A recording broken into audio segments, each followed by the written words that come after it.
Hi and welcome to Homo Ludens, the channel on history and board games. And as you can see, there is quite a lot of people on stream, probably more on stream than actually watching it, which is quite something. Thanks for everyone taking the time. And this afternoon we'll be playing we won't be playing. Actually, most of the people who are in the stream right now are not going to be playing. We are going to be hosting the finals of the Vijayanagara tournament. And for those who don't know, Vijayanagara is the first game in the ICS series released by GMT. It was just released. It is shipping right now, I believe. And we have with us a couple of designers, the developer, Joe Dewhurst, designer Saverio and Mathieu. And we have the three finalists with us. That we're gonna get introduced to. So thanks to all of you for taking the time for this session. And maybe we can start with you, Sav and Mathieu. So this is your first game that is about to be released. You hosted a tournament of Vijayanagara. How excited are you to finally see the players playing with the final product? Yeah, the advanced copy is in hand now, and I think printing and shipping is basically underway. So it's, of course, it's very, very exciting. I got to play with Kevin Bertram and Jason Matthews at Labyrinth Games in DC a week and a half ago, which was a hoot. We had a really good time with it. So yeah, just actually seeing it finally hit the table after a very long development and finalization process is, of course, very exciting. And this is the second November tournament. We had one last year, which was great for playtesting. This one was just because it was fun. So we just kept on, and each of the finalists. So there are three factions in the game: the Delhi Sultanate, the Bahmani Kingdom, and the Vijayanagara Empire. And for the structure of the tournament, players got one of those three factions, and they played three games. And the player that did the best with each of the factions is representing that faction in the final. Each of them has already won a copy of the game once it ships, and the winner today will be graced by another gift from the generous GMT Games of a game of their choice. So it should be fun. Very generous from them. Always nice to have some tournaments. I guess that you got some help from Rachel regarding the support for the gifts and everything. Rachel is like she's a bit our Santa Claus in the wargaming world. Like she's always like distributing gifts left and right. So that's actually pretty amazing. But congrats to the three of you for being here, being in finals.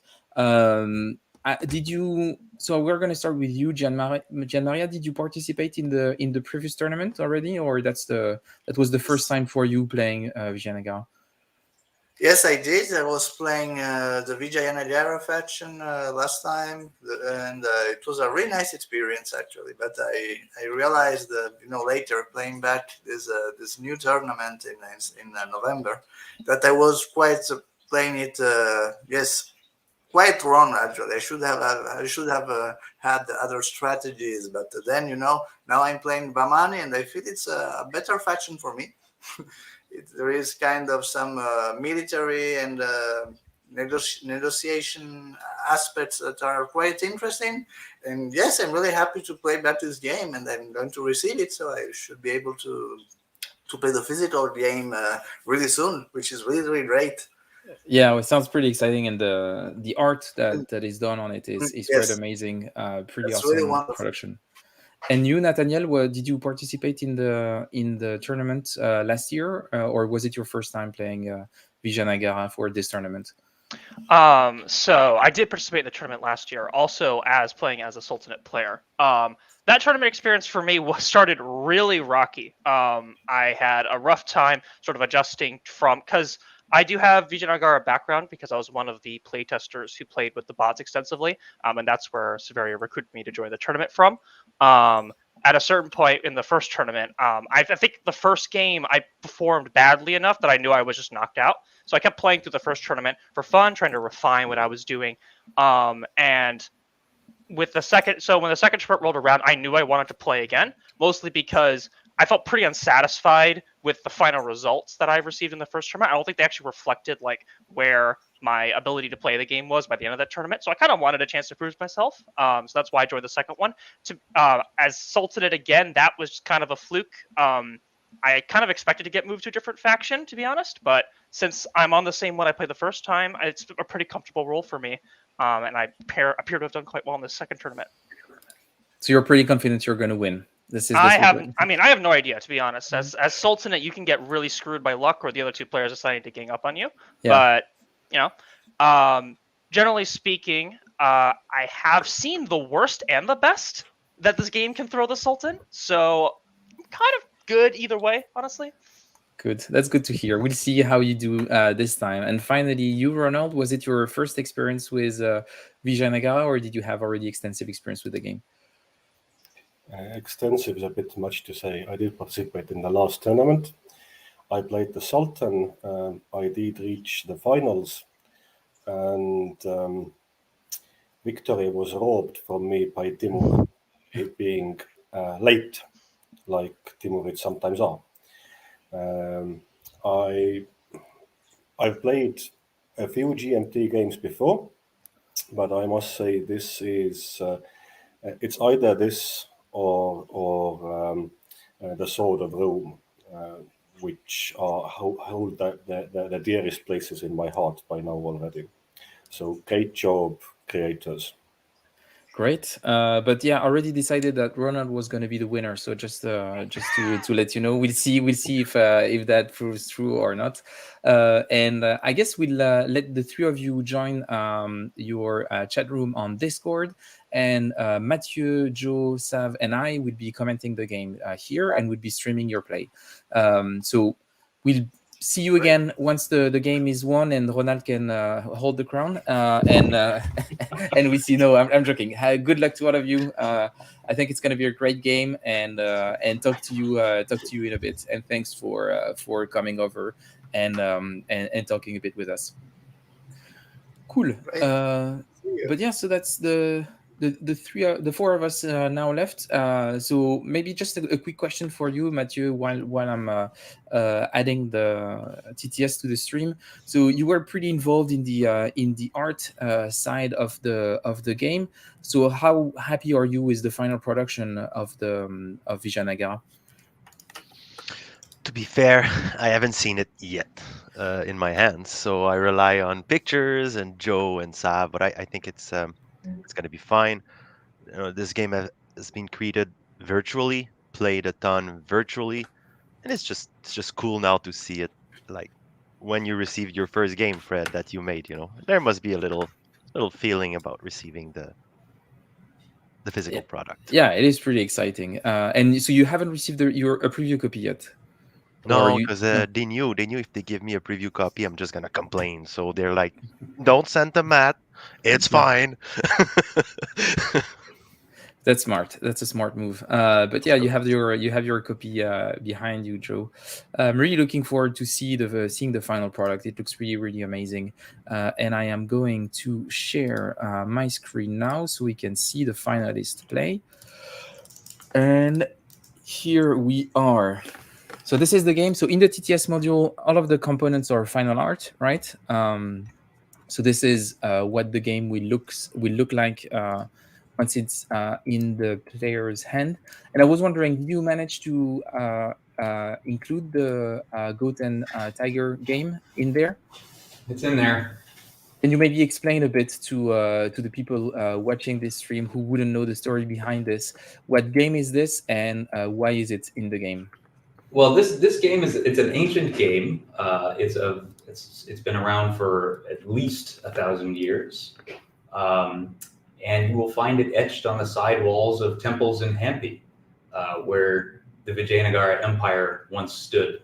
And I just personally really enjoyed the history and connecting somehow this game to a much more ancient history in asymmetric games. So this is a battle between the goats and the tigers. The tigers are the 3 red pieces, and there are 15 goats. And it's a game of capture, but it's not maybe what you would think. It is the goats which are trying to capture the tigers. And the problem, of course, if you're a lone goat, is that it is not a favorable situation for you against a tiger. So a tiger can jump over a goat if possible. And that is why the goats must work together. So if a goat can be stationed behind another goat, then together they may be able to pin the tigers in. And so there are a lot of games that are of this type that kind of evolved at about the same time in human history in completely different physical locations?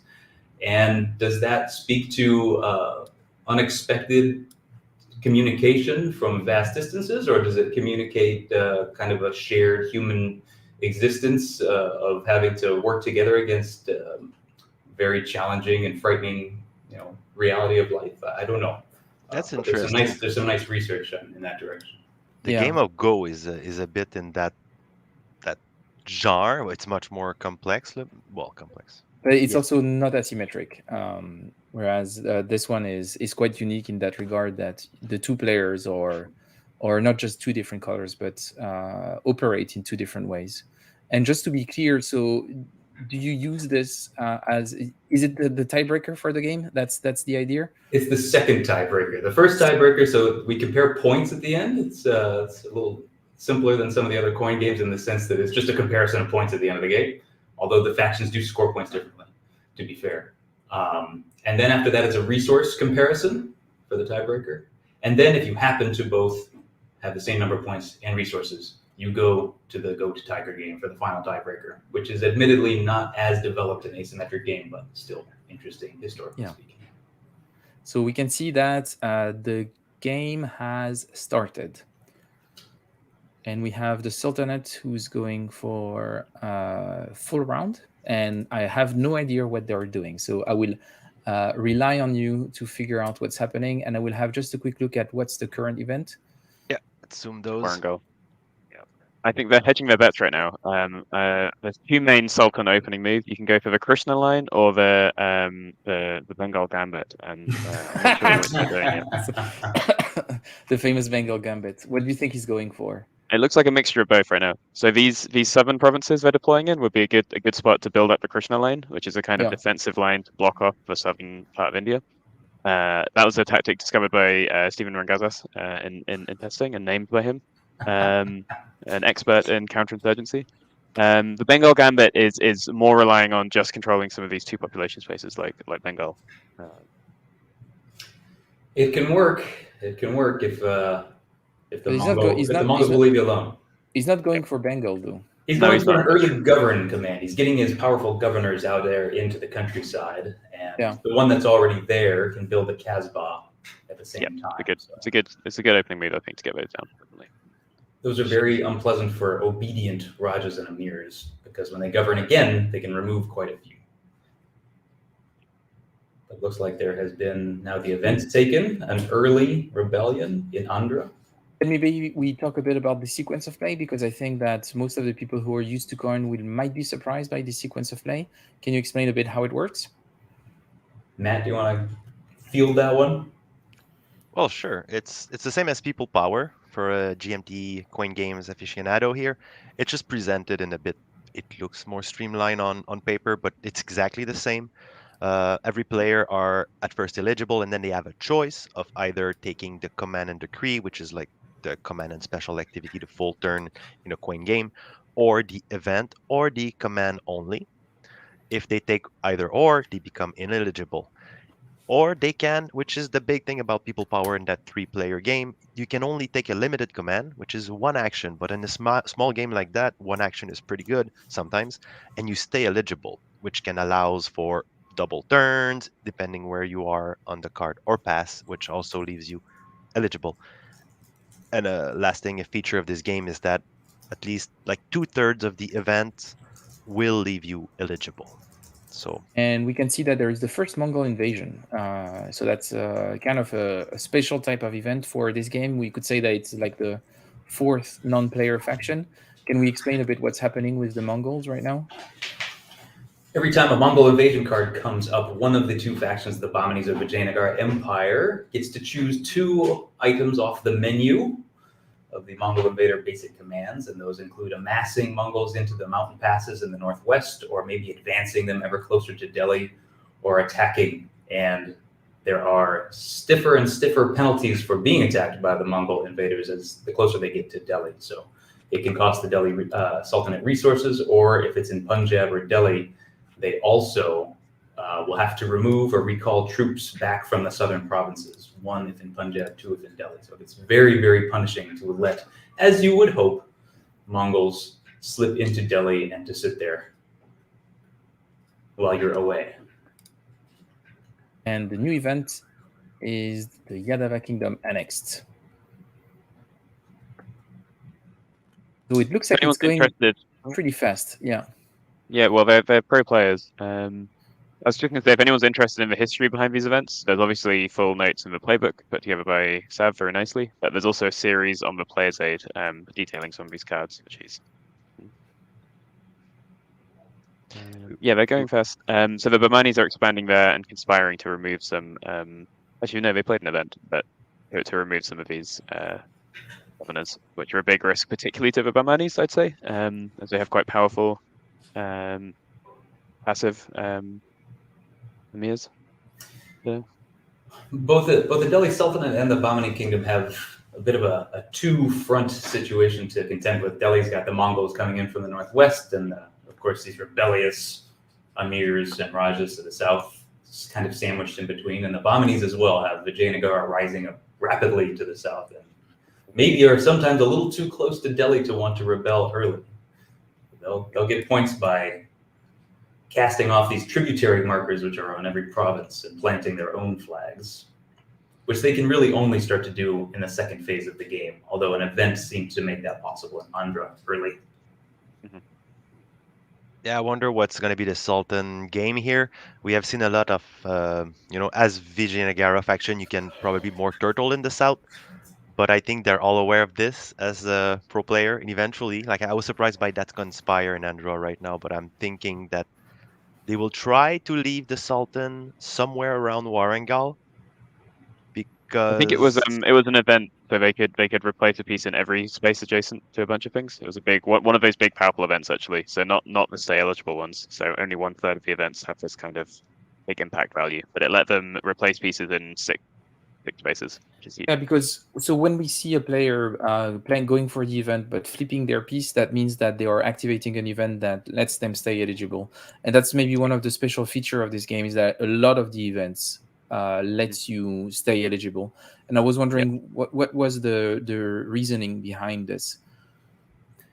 We, as the designers, we like the coin series a lot.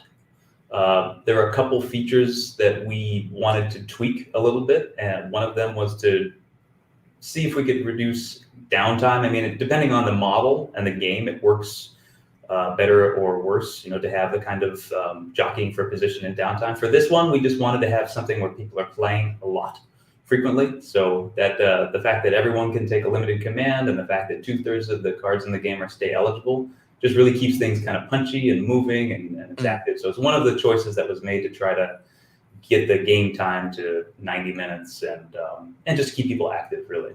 Yeah. It opens more strategies too, because when you're never eligible after an event, the event needs to be really strong in a 3-player game to be worth it. So if it's not stay eligible, you basically do the big event and then you stay there. But if it's stay eligible, especially since the order of faction is much more random in that sequence of play, in a usual 4-player sequence of play, if somebody's first eligible, they can always pass, take their event. Right now, it's a bit more random. So by staying eligible, you open up a lot of double turns with the event. So it's another strategic layer. We can see that there is another Mongol invasion that just came up. So it looks like they are. Is it amassing? Yeah. Yeah, they're amassing in there. The Sultan, pretty big. Yeah. I was going to say, the Sultan's already facing a fairly uncomfortable reality to the northwest. Yeah, they're fairly well prepared in Punjab though. If they get attacked there, they're quite likely to take off at least 2 of those invaders, so they'll suffer a bit, but not too badly. And they're even fairly well placed for they could do a campaign and attack and wipe out most of those Mongols if they wanted to. Which could be a good move now, because then they'd be safe from Mongols until the next third of the game, basically. It seems like the Sultan is going for a Punjab Kasbah strategy. I personally prefer the Sindh or Rajput Kasbah strategy, but Punjab is also an interesting one. Mm-hmm. Yeah, that allows you to stay a bit safer in there. We should say we've also got another of the designers, Corey, aka Chaos Goat, in the Yeah, chat I here. was about to say, Corey, if you have a bit of time and want to jump in, just let me know. I will send you the link in on Discord, so you just don't have to write extensive comments in the chat, which is nice. But you can also just jump in. And Eric, just for you to know, none of us right now are playing. We're watching the finalists. So yeah, I'm happy that you're supporting me, but I'm not playing. So that's fine. What would you define as a win condition for yourself in this case? Fred, what would a win condition for you be in this game right now? In this game right now, in a game that I'm not playing, well, my win condition is if Ronald is winning. I'm going for the Beni Gesserit win condition. You know, I announced he's the winner. If he's the winner, I actually win the tournament. Yeah, that puts him in a tough spot, doesn't it? Really? Yeah, it does. And I did put a bit of pressure on him. I'm not sure he's. Yeah. It looks like we just got a Mongol attack there, which causes some of the troops from the south to be removed, heading north to fight them up. But not too devastating, I don't think. Yeah, he lost didn't he lose quite a few units in Punjab? He did, yeah. So we got attacked there, and then the Mongols pillaged a bit. But he can get those back pretty quick. It's not at this stage of the game. It's not too devastating. It was later on. It's actually not pretty good that they came up both early, which leaves time without Mongols until the next succession card. So that's good, I think. And yeah, Ronald's a super strong player. Too bad we cannot hear them talking now. He must be trying to convince the others to leave Vijayanagara alone so they can have the whole south, the classic bunker strategy. He's very convincing. And that has led to some very, very big wins in this tournament for him. It was funny to see that, or funny, maybe not funny, but interesting to see that all of them actually participated in the previous tournament, which for me means two things. First of all, like they enjoyed the tournament enough that they wanted to participate again, and it looks like the game is rewarding experienced players because all of them were players who had quite significant experience with the game. I was wondering how many participants you had this year around for the tournament. This year, I think we had 21 or 24 or something like that. Okay. So that's a pretty good turnout. Yeah, it was a lot of fun. Always is. I think an interesting thing about the strategies here is that if you go for a certain strategy, there's always a counter to that strategy. But as you get more experience with the game, that counter is about player table talk.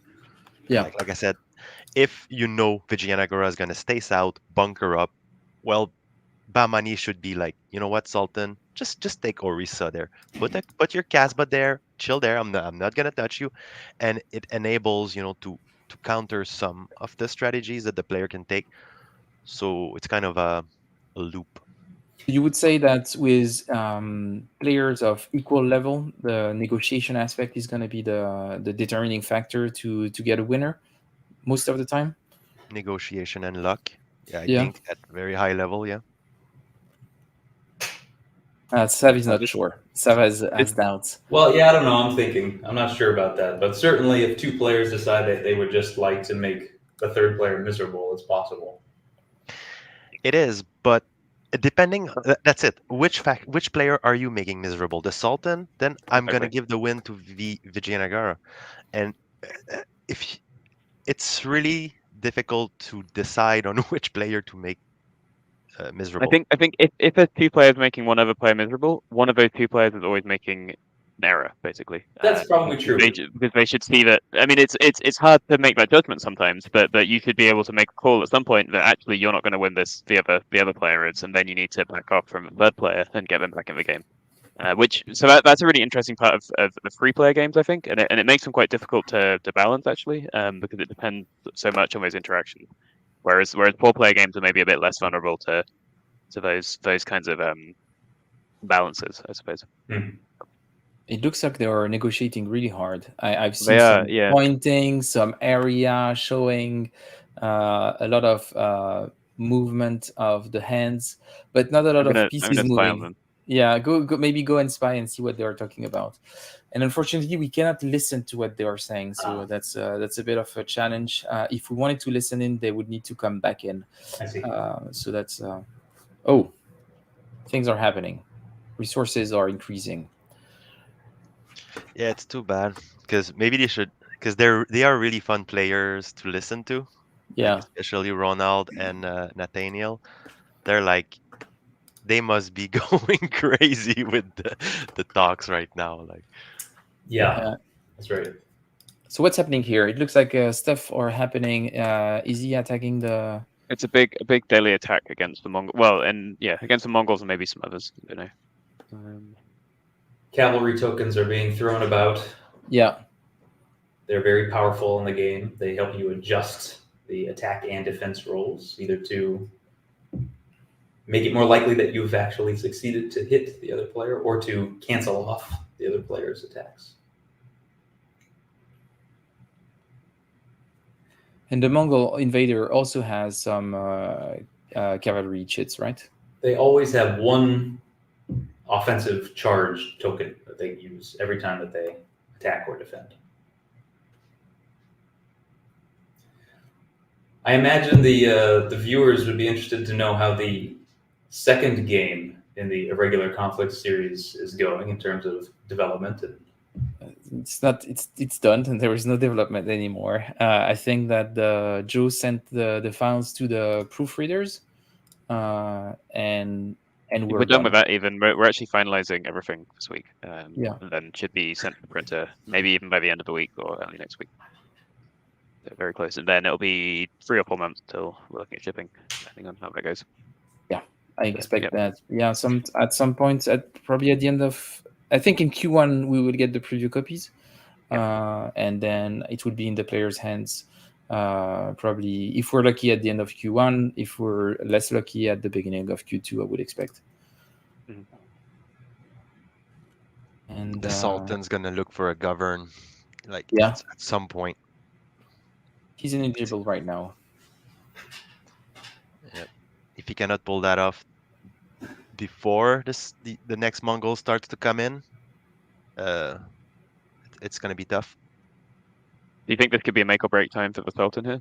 If he gets double Mongol in this next stack of cards, he could be in a real tough spot. Yeah, like in the best of world, he would need to do a govern and then conscript, so he needs like 2 turns, right? I mean, because I guess he could go for. Yeah. Oh, and we have Corey, which is trying to. Hey, Corey. What's up, people? How's everyone doing? Pretty well.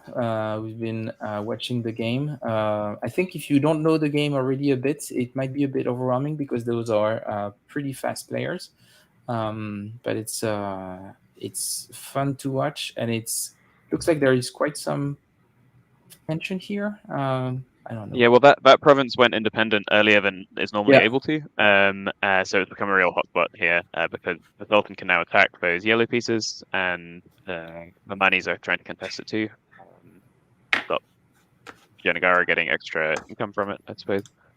So yeah, that's a hotspot. And in general, so the general board state, I say this is a pretty standard kind of first stage of a game where you've got one faction kind of bumping up there at the bottom, building quite large forces, but in just a few spaces, and Bahmani spreading out a bit thinner everywhere, and the Sultan just scrambling to deal with it all.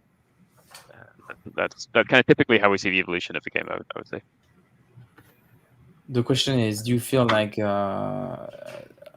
Ronald is winning, like because that's the bet that I made, and I just want to make. Do you feel like he's in a good position? I think him and Bahmanis are both in a good position. I'd say it's too early to call beyond that. And like Matt said, the Sultan's in a slightly fragile position right now. But Azur's a very strong player, so I'm sure he can come back from that. Yeah, he seemed pretty confident that even though he would get unlucky, that he would manage. So, and it looks like it's going okay-ish for now. I mean, the life of the Sultan is good until it very much isn't. Yeah. The Sultan wins the game by losing slower than the Delhi Sultanate did historically. Exactly. It's good to be Sultan. That's right. Sort of. In terms of action economy now, he's He's under though. Like he needs a govern, he needs a conscript, and that's two big actions. So he's Yeah. got the resources, I guess, so that can help.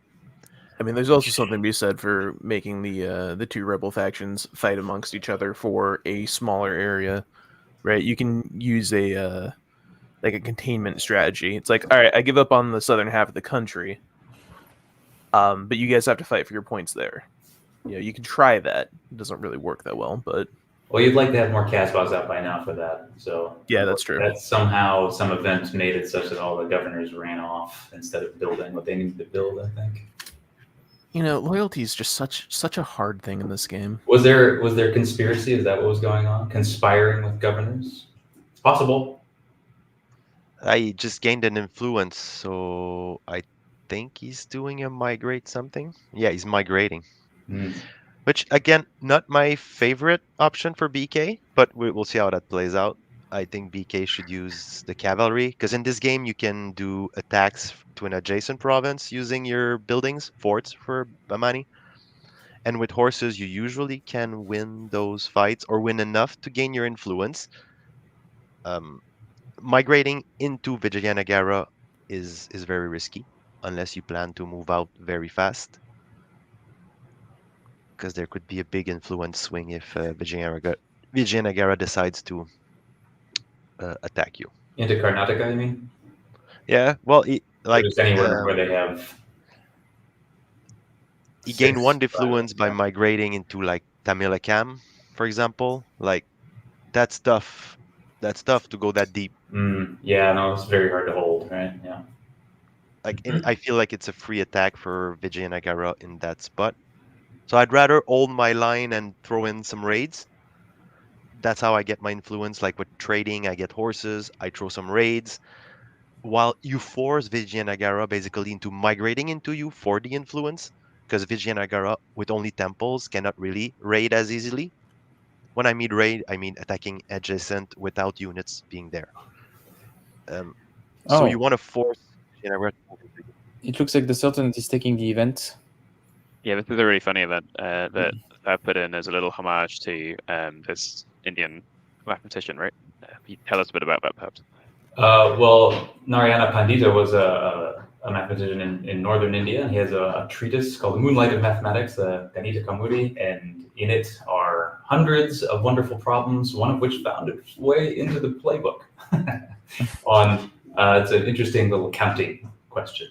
And then meanwhile, further to the south, Madhava, Sangamagrama, founded the Kerala School of Astronomy and Mathematics, I believe. And that is still there to this day. So this is a very old school. And among the output of that school were some of the things like infinite series parts of calculus that we now attribute to people like Newton and other European scholars. And 200 years prior, there were some of these same ideas bubbling up elsewhere. I just think that's interesting generically. So it found its way into the game. Couldn't help it. And so is this a specific sequence that was supposed to represent this? 1, 2, 4? So 1 troop in one space, 2 troops in a second, and 4 in a third? Is it something? Yeah. Maybe. You don't want to... He's being cagey because it might help you answer a little puzzle which is posed in the playbook. Okay. So that's good to know. That's why. Yeah. But it is indeed some kind of mathematical sequence. But are you surprised that he's going for that event instead of doing the govern that you were expecting him to do? Yeah, so I guess the other option would have been maybe a limited govern in Punjab and then a big conscript on the next turn. Could have been an option. This one lets you get the troops out immediately. So, yeah. And he stays eligible, so it's not bad because he's got to do both. He needs the governors and he needs the troops. So exactly, this gets him the troops straight out. Yeah, it's a gamble. He's hoping to get the first eligible on the next one. Right now, it's clearly BK that offsets me the most. They're very widespread. There's no forts yet. That's okay, so they can trade, I guess. But yeah, now we're gonna see the influence starts to shift. Like BK is gonna have to do something. If they're sitting on a ton of cavalry, they'll be okay, but I can't quite tell how many they have in that corner. I mean, late into the game, you can go for the resource strategy to get your influence through the Lord of the Deccan card, which is the last card before the last stack. And if you manage to have like 12, 15 resources on that card, then it's usually like a three influence pop, I think which is they're pretty well positioned actually. They have I think 4 cavalry tokens, and they have a lot of resources there, as you're saying. And it's quite easy. You can spread out like this and then potentially focus down into places you need to be and quite quickly using migrate. So I think they could be well placed here. They do have some resources. There is one thing that I don't shouldn't he has to. No, but these tracks are different. So for the Bahmanis, they only get troops on 2 of them. Okay. For he Vijayanagara, they have more troops there. Yeah. He changes their trade action instead. Okay. Yeah, exactly. It gives them a different upgrade. So it's more manpower for the Vijayanagara faction, who are just overall more populous as an empire, and also got allies from local smaller kingdoms that join them as well. At its height, at its peak, the Vijayanagara Empire was the second largest city in the world. Mm-hmm. Behind Beijing alone, there was about 500,000 people sprawling the city. Yeah, so the influence in that case means that Vijayanagara rallies more local rulers, while the Bahmani Kingdom, which originally came from Persia, like Muslims, their influence gives them more tie to their motherland or homeland, if you want, to import technology, horses, which was their big thing against the less technologically advanced Vijayanagara Empire, at least military technology. So we're just about to get to the first succession phase, which is the kind of 1/3 points through the game. So we're bang on schedule for being 1/3 through the game there, and that's a little bit like what I've sometimes called propaganda rounds and other coin games, called interphases by Jason Carr, head of development at GMT.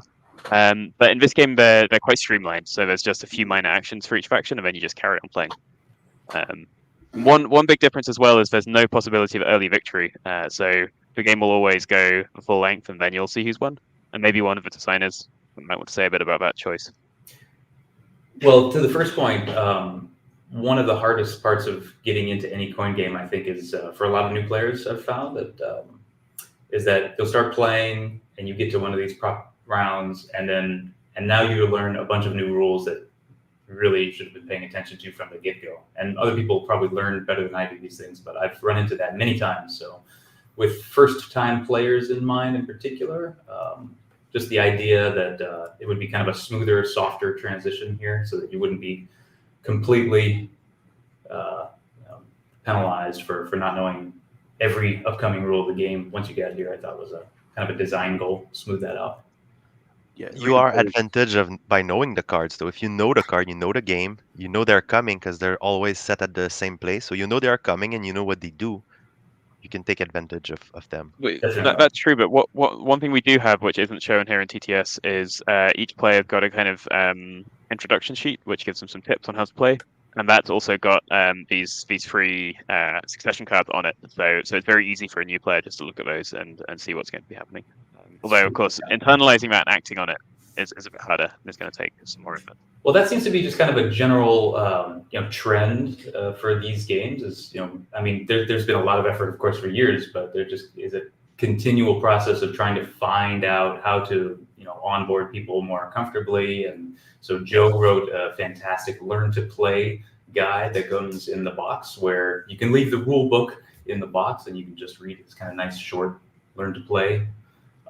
And away you go. And they continue to do even more streamlining of that type for Jest. And I maybe I can ask about the current status of the third game in this series, Cross Bronx Expressway. Do we know where that is? Yeah, so that's next on my list to kind of put a lot of effort into after Jest. We're actually just working on those teaching materials that you mentioned at the moment, and we might be taking a slightly different approach to those. So for both your game and Jest, we've got this Learn to Play booklet, which you just described, which I think is a good addition. For Cross Bronx Expressway, we're thinking about actually putting in some almost like mini games which you do to learn different parts of the game, a bit like Atlantic Chase has, and people quite like there. So we're working on some ideas for those and how to use those and use those to teach the game. I think we'll probably still have something like the Learn to Play guide, but more of a kind of full worked example of play to get you into it too. But there's going to be some additional supplementary material there. So this is something I'm doing quite a lot of work on at the minute, trying to work out how best to present these things. So if anyone has any feedback on how this looks for any of our games, I'd be happy to hear it and work on how to make it better for everyone. I mean, one thing I will say about that though is I think people learn in different ways. So we're never going to be able to give the perfect materials for everyone all at once. So it's more about trying to work out maybe how to give different kinds of options to different people. Yeah, and I think that's definitely the direction that has been taken. Like you can, as Sav said, learn the game through the Learn to Play, learn the game by reading the classic dry rules in the coin style system, and maybe ideally come up also with other alternatives. And that's also something that we're exploring with Just, seeing if there could be also a third option that we could offer players. But for now, having those two and exploring more and more different ways for different kinds of people for learning the game. Okay, so what's happening here? The current, I think we've started down the next set of cards. It is now the Tughlaq dynasty, and things are softening up after a succession crisis in Delhi. So it's now possible for the other factions to use their rebel command to cast off these very annoying tributary markers. I think that's exactly what they're doing right now. It's going to be a big rebellion all across the south. Yep. So big power move. There's a risk here. There's a risk here for the Vijayanagara player that they're going to put a big target on their head. They're the one now, not quite in the lead, but in a very strong position. And doing that too early can be a big risk, I'd say. So we'll see. Do you feel like that might be a bit early, or you think he's in a good position to do that? It's important to do it because all of these uprisings prevent the Sultan from getting as much income, so it puts a big resource pressure on the Sultan potentially. Yeah. But it could mean that the Sultan now lashes out at you rather than dealing with the other player. So it can be risky. But it's also a good moment for it because the Sultan's quite weak. They need to deal with the Mongols, and they don't have Keeps out to do much else. So. Yeah, Mongols will be coming, but I think he did a good play by placing some troops, Kasbah governor in Andhra. You slow down Vijayanagara just with that. If you don't slow them down, they just will take the whole south right away. Lots of temples though. I would like to see some temple explosions. That would be interesting right now to try to do, even for BK at this point. Just some light remodeling. That's what you want to see. We just saw the golden rule of the game in action. So those obedient Rajas, the face-down Rajas, were ostensibly having this nice relationship with the Sultan. He may have been suspicious, but they were still sending back their taxes and what have you. But once they've cast off that tributary marker and they've planted their independent flag in that province, all of the faction's pieces flip to their rebelling side. The infamous Bengali resistance guard. The one that here it comes. Yeah. Yep. The one that can launch you across the map. Yeah. Okay. Sorry, Stephen. Sorry. Not temple. Yeah. I mean, we have to say it like it was. It's true that. So one thing we tried to emphasize in the game materials is that in a lot of ways this was not an era of kind of great religious or sectarian turmoil. It was more clashes between empires and kingdoms, and a lot of people within these empires and kingdoms got on despite being Muslim or Hindu or different faiths.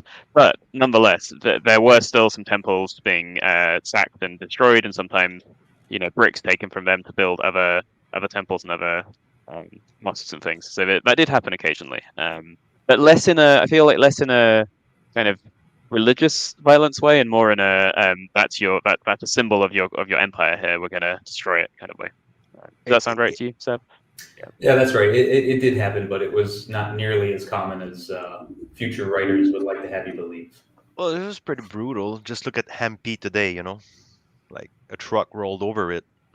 I mean, yeah, but that's happening today, not in the 14th century. It's a different time where there was maybe even less religious tension than there is today in India. Although we probably shouldn't get too much into that. Indeed. Yeah, Lots by that you could go temple for. exploding, there was no religious commentary there. It's just Yeah. a temple is as a fort, as a casbah, just a power structure, Yeah, basically. Matt just sees these as little mechanical pieces on the map. He has a very game oriented mind. Well, hopefully, still the game is able. Like these temples are not as well protected as forts. So if you want to make an historical comment here, like that, would you put your resources in a fort or in a temple? Which one's better? I guess that's the social the historical commentary here, or both if you can do both. Yep. So what's going on? It looks like are they still on the Bengali resistance card? They are. Yeah. So I think they're chit chatting, and Bahmani is taking a full turn, so they'll be really trying to work out what they can get away with here. Deals must have been made here because otherwise it seems like the Bahmanis would have gone to flip Bengal. But Yeah, they should be chatting, and Bahmani should definitely be making deals with the Sultan to stay on his good side for a little bit longer. Urza must have offered something nice. Yep, exactly. When you're playing the Sultan in this game, your offer should be, I will crush you less now if you don't annoy me. You should always bargain from that position of strength. Be the Sultan. Maybe he successfully convinced Giamaria, the Bahmani Kingdom, that they've got Vijayanagara problems already. Something, I don't know. I mean, I think everyone's got Vijayanagara problems right now. Well, it's not so bad. Like we're gonna reach mid game. They have 0 influence. It's not so bad. They have 3 temples, which is good. But they don't have a lot of units on the map. I mean, I think it's still everyone's game. Even the Sultan is not in a bad spot. Yeah, no, at this point it's not clear who's going to win. I agree with that. If the Sultan the Sultan probably won't take that event, and Bahmani knew that. It's not that of a powerful event for the Sultanate player, especially not when it's already a tributary, because this would put back a tributary in Bengal. But if it's already a tributary, so he's gonna do limited. If the next card, and that's the thing about this sequence of play, you never know who's eligible on the next card.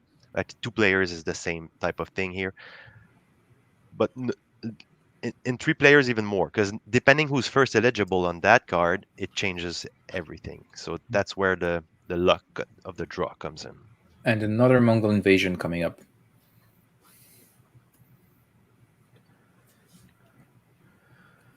And I was wondering, as designers, looking at people playing those tournaments, were you surprised by some of the plays that you see? Did you see strategies or ways of playing that you didn't expect? Maybe less so in that one, but maybe in the one from last year. Well, what I can say about the first one, it was really interesting to watch because everyone in the first tournament was, with maybe 1 or 2 exceptions, a first-time player, and so we got some interesting data just to see what are these first-time games going to look like. And the first game did have the Delhi Sultanate winning fewer games than the other 2 factions, and there is just it's a little tricky. The balancing act required to play well as the Delhi Sultanate is significant. So the first time out, it's very easy to either spend too much attention on the Mongols in the northwest or not enough, for instance. And so in the first game, they struggled, that group of players. And then it was just kind of interesting to see like how many games is it going to take for them to even up and figure out what's going on. And it was by the second week, by the second game where it was all even. So that was kind of gratifying to see that process happened very rapidly. And after that, in terms of other strategies, did we learn any, Matt? Did we see any strategies that we had on our screen? We played this game a lot. So. Yeah, well, I mean, I think that we see the pattern that we know is going to happen. And that must be true for every game designer / developer. You play the game so much that you see how it is the few first game, you know how the meta develops, especially asymmetric games that have a bit more of a linear style as these Queen games. You kind of know how the meta will happen. Like we saw last few tournament games were all about Vijayanagara basically saying, hey, we have to be 2-on-1 versus the Sultan, and I'm just building my little empire here. Nobody's going to be able to touch me. I turtle in the south. that's the latest strategy. But like in terms of when we play tested that game, when we designed that game, we reached already that strategy. We know about it. So now we're starting to see, as right now, like if you see the amount of pieces the Sultan is ditching in Andhra, Yeah. this is a huge commitment. And this is something that a beginner Sultan would be like, no, no, no, I just want to do my wall strategy, my northern wall strategy.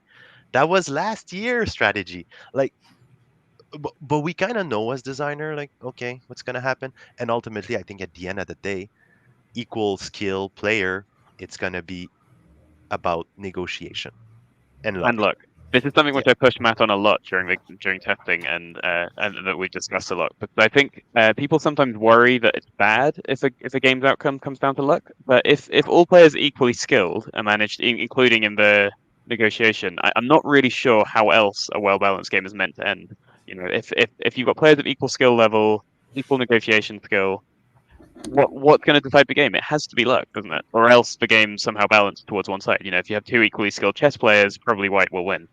So that's What do you Yeah, I think don't know. about that, Fred? Equal skill players, what should it come down to? Well, it really depends what you want to design to show. I think that, for example, like the game on Robin Hood, I think that luck would be a good way to separate two equal skill players. But I think, for example, the game on the Paris Commune, for me, it would make sense that with equal skill players and with some amount of luck, because you always have some luck, but you should have a tendency to have a win towards Versailles. Would make more sense because just the situation was more favorable for them. But this would be more like, you know, the slight difference in Yeah. chess or something. Just a slight advantage to one side. Yeah. Exactly. And that's sometimes a choice we need to make when we're balancing games. Is that there's always going to be a slight bias, and you just need to be Yeah, and happy you with just whether need to that's up. be. There will always be a bias. You just need to choose the bias, be aware of it, and know why you're choosing it, I guess. But yeah, everything is biased. And Steven is asking, what's your estimated number of plays across the whole design team? I must have played at least 100 plus times, particularly when I was doing the solo design work. Because I mean, it got to a point where I could kind of set it up, play through even with the solo bots in maybe like half an hour. Done. Do you feel get that result. playing the solo bot is really playing the game? That's a question I'm going to not answer, Fred, without my lawyer present. Fair enough. We hope so. We sure hope so. A lot of effort was put so that the solo bot is kind of. That wasn't my question, Matthew. I think if you're arguing would be against a position that I'm not having, you can win, but that was not my question. It's playing a different game. So it's a different kind of game, and obviously you don't have the same kind of negotiation factor in it or anything like this. But yeah, I played a ton. Sav played a ton around the same time. We were both playing several games in a day. I think quite often, weren't we? You get a little bit obsessive. Would it be fair to say? It would be fair. So, yeah, to give some insight into that, like over 200 times for me, over 100 times for Joe. I think Sav and Matt probably closer to 400. And I could speak for Sav, Matt, and myself. Like we got our games down to about 40 minutes at one point. We played a lot. I will say when I'm playing that fast for testing, it's not necessarily an enjoyable experience. So I wouldn't recommend that players try to get it down to a 40-minute game. You know, I think it's a comfortable hour-and-a-half game, and that's like a fun kind of speed to play it when you all know the game well, and that's a really nice spot for it to fit, even just as a kind of warm-up or cool-down game of a longer session. But yeah, I wouldn't aim to get it sub 1 hour unless you really want to play fast for some reason. You're not having fun at that rate. You're testing something. But that's why it was that fast. That is great though for testing to be able to iterate that quickly, right? So that was very useful. It's interesting. There's a big rebellion going on by the Bahmanis, but they're actually rebelling. It's not even a rebellion, it's an attack. It's an attack in Gujarat and Malwa with support from Maharashtra and Madhya Pradesh. So they've set themselves up nicely with these forts here so they can do these raids or these strengthened attacks in adjacent spaces. For the people watching who don't know the game, can you explain a bit the combat system? Yeah. The attacker will always roll 4 dice. Yeah. I'll put an asterisk on that for a second. The attacker always rolls 4 dice, and the defender always rolls 2 dice. And both factions hit on values less than or equal to the number of attacking or defending pieces that they have. So in Gujarat, where I don't know who's attacking, is it the Sultanate attacking? No, it's got to be the Bahmanis attacking. So if the Bahmanis are attacking in Gujarat, they would roll 4 dice. They have 2 amirs there. So they would hit on 2 or less. And the Delhi Sultanate would roll 2 dice in defense, but they would at least be hitting on 3 or less.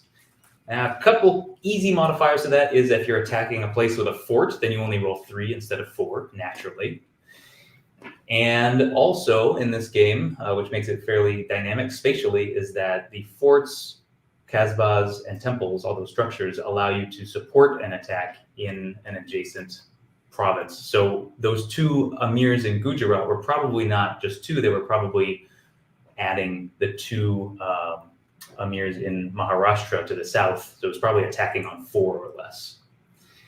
And then the final little addition there is that a 6 never hits, but then the attacker after the roll will use cavalry tokens.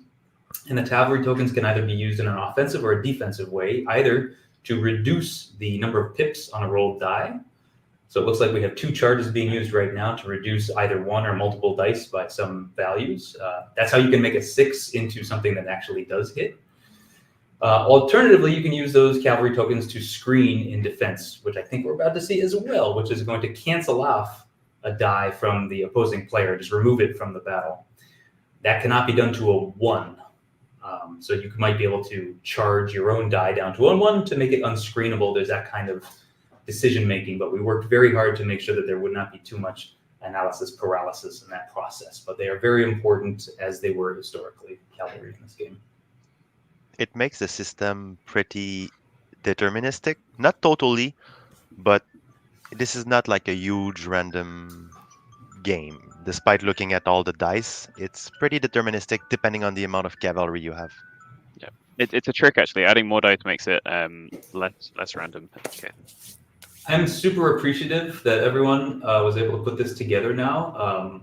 Fred, thank you for hosting this game. The fact that there's such international appeal for this game is really gratifying and fantastic. It also means that in order for us to get this done now, we had to do it in the middle of a work day. So I am going to disappear to a meeting, but I will be back.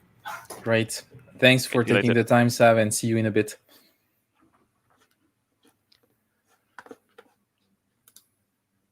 And I'm going to remove him from the stream. And I see when he comes back. Now we can say rude things about him. What? There's only one person here I'm going to say rude things about. Yeah, that's me. That's Fredo. Oh no, I've never said rude things about what complaints do you have, Corey, against me? Because everyone has complaints about me right now. So I have no complaints about you, Fred. Great. You are perfect. Thank you. Someone finally sees it. No, I was going to complain about Joe. Oh yeah, but we're not allowed to complain about Joe publicly. That's the problem. You know how he is. Corey can now because there's nothing I can do to wreck his game anymore. Oh yeah, that's true. He's free. He's free now.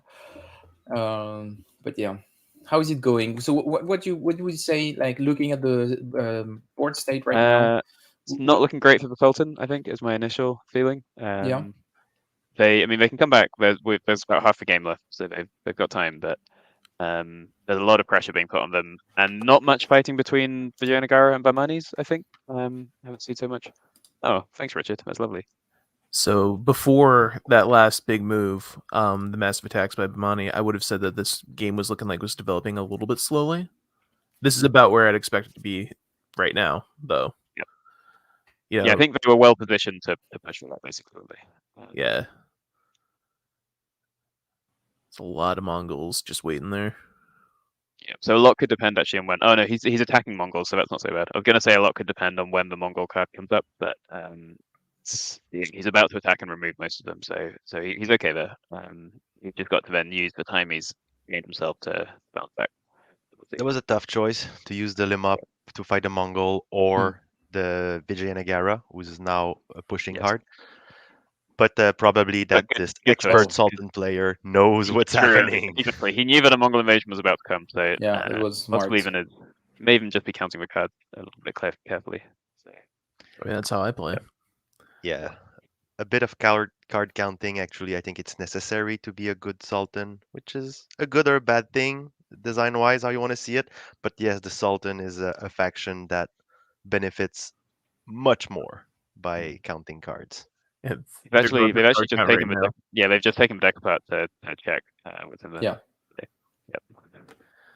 Yep. Because they he was exactly, there was one card left in the game, so he knew that there was a 50-50 of it being the next Mongol.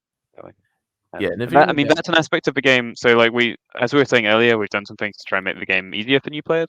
But there's still this higher level of play where you're really keeping track of when the Mongols are coming, which it's not hard to do, but it's not something that new players are going to be doing. I don't think. Yeah, and in case anyone's worried about having to count cards, you can do this based off vibe, right? Like it's not super complicated math, and you can run in the back of your head.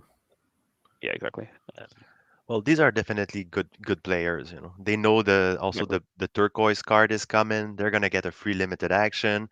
It's gonna look rough for the Sultan right now for a few turns, I think, and that's when most new Sultan players are gonna maybe start to cry a little bit. It's around that mid card, which is aptly called Rebel Sultans. That's when it really hurts the Sultanate the most. But there are ways to come back from it, and I think this Sultan can come back from it, but it's going to hurt in the next 3 turns. We're going to see Sultan drop from 13 points to probably 5 or 6. Yeah, they've got 1, 2, 3, 4. They've got like 7 points that they can lose to the Bahmanis and just one big rebel turn. So, and then 2 more to Bengal. So, yeah, they could really go down quick. Yeah, they could go down to 4 then, which would put them in last position actually. Yep, that's right. Yep. And there's a point in the game where the Sultan maybe has to focus more on removing enemy points because it's quite hard for them to gain their points back. So once they've lost them, it's harder for them to come back. So they instead want to just get everyone else and bring them down. You know, drag everyone down together. So. It does pay to have a little bit of a zero-sum mentality when you're playing the Sultan. I actually pushed for a version of the game where if everyone did that too much, the Mongols would conquer Delhi and everyone would lose. That was perhaps reasonably vetoed by the designers. Yeah, you pushed for it too, but I think that may or may not have a secret. Yeah, well, I have a secret. I may or may not have a secret version of the game where that happens. Yeah, that would be posted anonymously on BGG when the game is out. But Matt quite reasonably preferred not to have that everyone lose option, and I think it's a very reasonable choice because it's a very different kind of game when you have that as a risk. Yeah, a lot of people don't find the competitive win, cooperative lose element of these games fun. I think those people are wrong, but opinions are opinions. Well, it depends on a lot of things. I think this game was not made for it, but some games, if they are designed about the game winning, but it's not cool when a player can just basically destroy the games. You know, okay, I'm just gonna. I would make argue the game that win. If you are in a position where one player can make everyone lose, maybe you deserve to lose. What do you mean? Would be my take too. That would be my take. You need to give everyone a reason to stay in the game, so it actually works quite. Yes. But anyway, this is a different discussion. And I'm very happy with the version of the game that we got. Yeah, no, you're really right. But this game would have needed like a different design to be able to handle that type of what Fred's saying. Basically, I think it's not. Well, maybe I'll publish my secret version of the game on Inside GMT, cool. And we'll see. We can You're free to do so. You're free to do so. Did you mute Matt? Am I? What? Did you mute him, Fred? No. I can hear him. You muted him. Maybe that's. But I can hear Matt. And that's how you discuss, Joe. You just mute me. Yeah, that's how he does. Like he mutes you, and then he pretends like I don't hear what Matt is saying. That's peak developer move right there. Yeah, exactly. Like just muting the designer and then pretending like something is wrong. Wait a minute. Can you at least hear me, Joe? Or did you mute all of the designers from the chat? I think he muted all of the designers. Fair enough. He muted you too. Yeah, exactly. What a weird little person. Okay, so what's happening now? Where are they? They're still on that event. So let's breaking off the Hoysalas. Do you think that it looks like the Sultanate is wondering about what to do? What do you think he's debating over? And looks like there is a lot of hand moving and stuff like this. What do you think, Mathieu Cory? What do you expect the discussion around the table to be? I think the discussion right now is something along the lines of both rebel factions saying, "Yo, I'm not the problem. The Mongols and the other faction are your problem. You know, I'm just doing my thing here, man." Like that's what's going on right now. It's everyone making their case that, don't mess with me. Including probably the Sultan. Hey, guys, I got to have some country left. Come on. You think he's in a bit of like the situation with the Mongols? Does it feel? What would you say, Mathieu? Does it feel like it's still manageable, or barely? It's a bit, Yeah, barely. That feels dangerous. Barely. He's got a lot of places like they can rebel in Malwa, which is right below Delhi. Gujarat. These are 2 pops. Bengal. He's got 8 Mongols on the board. We're resetting the stack, so 2 more Mongols potentially next 2 cards. Yeah, he's in trouble. Like I said, in the 3, he's gonna probably go to 5 or 6 points in the next 2-3 turns. And at this point, I would, now you have no choice. You have to consolidate around Delhi. It would have been better if he could have hold something in the south for a bit longer. He's got some resources. Like, he's not super strapped. Like, he can handle he's not poor. some. Yeah. Can handle some, but it's going to be tough. I think at this point he's going to have to find an ally in BK or VE. And is there any risk in leaving Delhi empty like this? Only so if a Mongol card came up before he could attack, but he's about to attack, then a Mongol player, the player controlling the Mongols could move those 4 from Punjab into Delhi, do an attack there, and it would wipe out 8 troops from the rest of India and other resources as well. I think he's doing a campaign, and that's a big move and a big attack, kind of like flying in with your helicopters and trying to and killing everyone. So. Yes, helicopters famously part of this conflict. Yeah, that's correct. Yes, I think it was actually pivotal. Yeah, which was good. That's how the elephants got around. Exactly. So it's like kind of the Arvin retrenchment. Was that it in Fall of Saigon? The Arvin retrenchment. It's a bit like this. Yeah, it's more like this. Yeah, that's kind of what Sultan is doing right now. Like, okay, see, I'm going to protect Malwa. I'm going to kill those Mongols, and I have to go back because Yeah, actually, this looks almost more like one of these big campaigns which the Sultan did across the Hindu Kush mountain. So every now and again, they get so sick of the Mongols, they say we're going to go to the Mongols' home and beat them up, and then they'd march off into the mountains, just into Afghanistan, and get wrecked there. So it was typically a bad idea and did not go well for them. So that's a little bit what's going on here. They're marching out there to fight the Mongols, but that's going to leave the rest of India undefended. It's going to hurt. They're going to lose a lot of points. BK is going to rebel like imminent. They did, at least, as you said, they managed to secure Malwa at least, but they're going to lose Gujarat, Madhyadesh, and Maharashtra. The thing is, then though, it will put both BK and Vijay against each other, and maybe that will be enough to give them some breathing room. We'll have to see how that goes. There's still 2 governors down south. I was gonna say, I think if the Sultan can take back control of like Bengal and just kind of control the right side of the country, they have a pretty good chance of being able to eke out a win. Yep. But I think what you're I was talking about earlier. So. Yeah, I think what you're going to end up seeing here is you're going to end up seeing a. He is doing that. I think you're going to see this game be very, very close with one of the rebel factions winning by like a point. That's my prediction. BK is my guess, but we'll see. Fred, you're rooting for Vijayanagara, I believe. Yeah, right? I am. Yep. Okay. Oh, and based on absolutely nothing. I've never met the player before. It's just I had a vibe when he came in. I was like, he's gonna win. He's got the alpha vibe for sure. Yeah, he's maybe more Sigma, but he had the vibe anyway. And I was like, well, I think he's gonna win. Yeah. What's Sigma, just for the uneducated people here? I'll let you look at some Sigma grindset videos on YouTube after we're done here. I think it's unexplainable. It's like Alpha Plus, but very businessy and awful. It's the exact kind of thing Fred would love. Yeah, definitely. Fred's all about that. Fred's a big like business guy. He's all about of course. I always talk to Joe about how much I love work and doing work stuff and all that. I'm famously a big business person. Yeah. Does anyone who you work with watch this channel, Fred? Do you know? I hope not. But, who knows? I have the email address of some of them. I'll send it to them. Yeah, you can. But I know that watch this at 1 minute, 1 hour 9 minutes. People at work are aware that I have a channel. Okay, so Actually, he's taking Sultan Bengal. didn't Yeah. attack.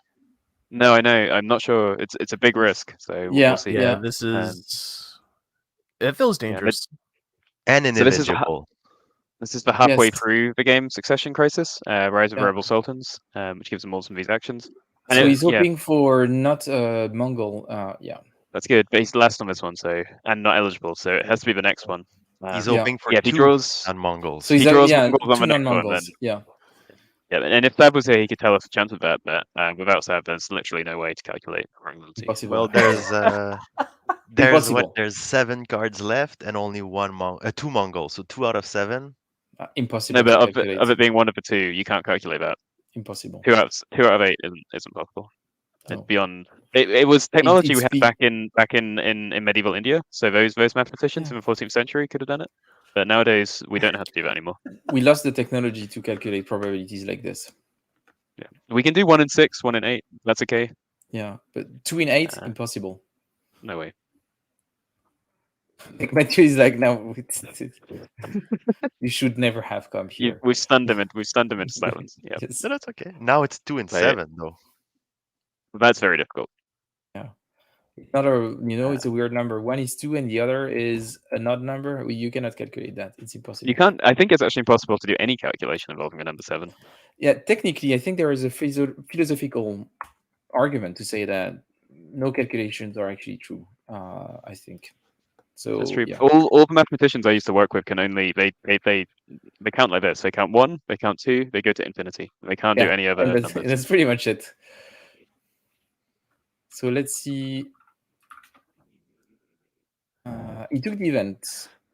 It's like Yeah. math What was solipsism. the event? It's so weird. He meant, yeah. Oh, that's actually just to remove more Sultanate pieces. So really just hammering them right now. Really just that's like actually- twisting the knife. Yeah, super Yeah. painful. And that is Yeah, too much. they are- And maybe Fred is right. If Wow. that's gonna Yeah. go into VE's favor, probably. I think that could have been a mistake. I think this was It the time was. when Bahmanis needed to work with the Sultan a bit to Yeah. bring it back. So maybe let's actually keep this in our mind when we bring the players back in after the game. It could be an interesting point to look at. So just We after can- the middle game Succession Crisis. We can go back to 1 hour, 2 minutes, and say to Vijayanagara, so this is when you fucked up. So this is when you literally fucked up. That's when you lost the game. So are we all okay? Let's take our bets right now. We're all rooting for, thinking it will be a Vijayanagara victory now. It's looking like it the good- now. Yeah. So the reason I wanted to jump in was I was going to make a point about how feels really matter in a 3-player game like this, where the players really need to self-regulate. If you have one player that's feeling crappy the entire game, and then they're put in the driver's seat for that self-regulation and like kind of controlling the game and balancing it, they're not going to do that most of the time. They're going to do whatever ends up feeling good, and that could have been what we just saw there. I mean, If someone was annoyed, that's what an annoyed person does. If by any kind of miracle the next card is not a Mongol, then Sultan will have an attack and demand tribute with still a relatively high number of tributary countries. So that might, but yeah, if it's a Mongol card, there's a decent probability that it's not going to be a Mongol card, but I feel like, I don't know. Oh, what? So we can do math with 7s now? Come on. No. Anyway. No, it's all based on vibes. The vibe that I feel, and this is why I do a lot of Divinatory Tarot, is to have those vibes when I'm playing games like this. And the vibe is that there's a good probability that it's not going to be a Mongol card. But if it is, I mean, yeah, I think he should also reconsider a lot of his life. Like if he gets a Mongol card, I think it's the universe telling him something about he needs to get his shit together. Maybe he's gonna, I don't know, change jobs. But yeah, I think that's gonna be a strong signal that he's gonna get. I was gonna say, I think we need a coin game with Divinatory Tarot as a component. Well, maybe. Oh, do you? Interesting. Yeah, that might actually exist in the near future. Who knows? There's no tarot reading on your channel, Fred. You need to do a tarot. You need to do a tarot reading session. Yeah, sure. We can do this. Yeah, we can can happen. do this. It's like it was how is he called? Jodorowsky, who did this. Like you send him a question and he did a small reading. It was a weird mix. Like he's reading in a mix of Spanish, English, and French. And it's awesome. It's awesome to watch his readings. Did he do them like live or at least? No, I don't think that he recorded? understands the concept of live. I think he just got a But question. they were recorded. Yeah, they were recording, Yeah. but he was doing it in a live setting. I just don't think that he would know how to do a live stream at all. We're talking about someone who's almost 90 years if you old. hooked him, but if you hooked him into some kind of like biological computer harness or something, then he might be probably. able to, some kind of strange body horror type device. Then you might be able to do it. I'm sure he would enjoy it. Yeah. No Mongol card. No Mongol. Okay, we have the flip. Okay, Yeah. but We have a game. We have a He has game. a full turn. He has a full turn here. Okay, so he could be back in. It's interesting talking about that three-player balance, how this game compares to People Power, which came out 6 months or so ago, and people have been having maybe some trouble with the balance in the extended scenario because this one's a little bit 2v1, but People Power is even more so 2v1. You've got a very powerful government faction and two weaker insurgent factions, and particularly in the extended game, the insurgents really do need to work together. Whereas this one's there's a bit more of a flip of that later on in the game, and it becomes maybe 2v1 against one of the other factions. So yeah, I will say even I've had problems with People Power and the self balancing in it. It is very tricky. It's hard. Like right now, as the Sultan, I want to see an attack, a raid. I want to see an attack from Andhra into Tamilakam down south. Like put some pressure on VJ for one resource. Yeah. It's the time to do it. 2 cavalry versus 2 cavalry. If he doesn't put that extra attack action economy here, it would be a missed opportunity, I think. He could maybe even. I wonder what he's going to do, because he could maybe even have campaigned first to get in position for a good attack in Bengal as well. True. Maybe he wiped out the Mongols, so that's the Mongols, yeah. But what's his decree going to be? Select tribute, actually, as you said already, he had to do that to get back in and get some more cavalry. So, but he did wipe out the Mongols. But we still have 2 more Mongol cards coming up, so it's a rough time for the Sultan actually. And what can he do? So with a conscript, he could get down 9. He could get 9 and then a bunch scattered around, which is okay. Yeah. I mean, he's okay. He's okay, but it's a fragile position. Yeah. It's not that bad. It's not that bad. It's just fragile for this early in the game. Like this is more like a late game Sultanate.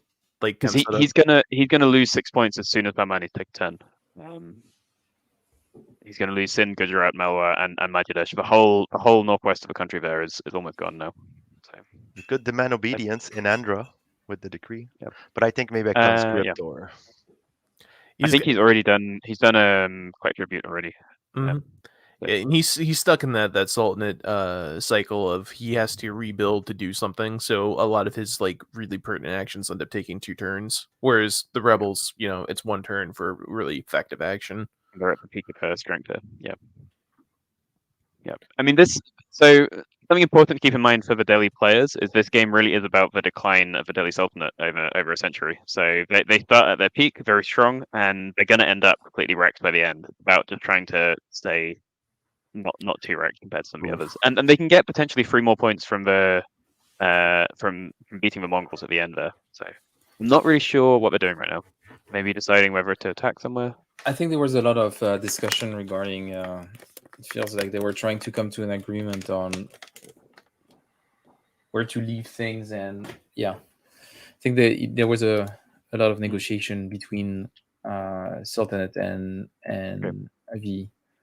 But if Sultan's just attacking, there's not much negotiation to do right now. Yeah, I guess we'll see. Okay. Yeah, Sultan begging, pleading. Yeah, that's what's happening. Sultan will raid in Madhya Desh. That was the discussion. Is that Ronald Charisma again winning the game? Yeah. Really? Whereas the Sultan attacked somewhere else. Yeah. In Madhya Desh. Oh no, he is. Yeah, that's no right. cavalry. Yeah, that's right. Yeah. Wow. Okay. Insane. That's bold. Yeah. Very bold. Yeah, insane is a bad word. Very bold. Yes, brave. Why would he do that? Well, maybe just to try and drain some of that cavalry from the Bahmanis, but yeah, I don't know. I Not a like bad the condescension, like dripping from the word brave there. Very brave. Yeah. Well, we're going to be a bit mean then when they come back. Yeah, he Like just it would lost have been the fun one to for hear one the trade. discussion. What was Yeah, the yeah. plan there? Instead of doing like Tamilakam, you have a shot at the temple. Oh, Mongols are coming. Yeah, it's not so bad right now. They'll Yeah, pop yeah. in and start gathering again. And he's well placed with the troops there to beat them again next time they come. Yeah. So it's not the end of the world. Kind of potentially too well placed. That's draining quite a few Yeah. troops that he has left on the map. Yeah, he's And probably double. so right now the Sultan's quite likely, I think, to beat off Timur and get the 3 points for doing this. But that means that he might lose everything else. So and he has a lot of resources. So I don't know. He needs to do a big conscript. Double Mongol is a possibility now. Like we should. It do wouldn't the be odds devastating thing. though. It wouldn't be completely devastating, I don't think. Would clear all your troops on the map. That's true. Yeah. Which you don't have a lot left at this point, but still they matter, kind of.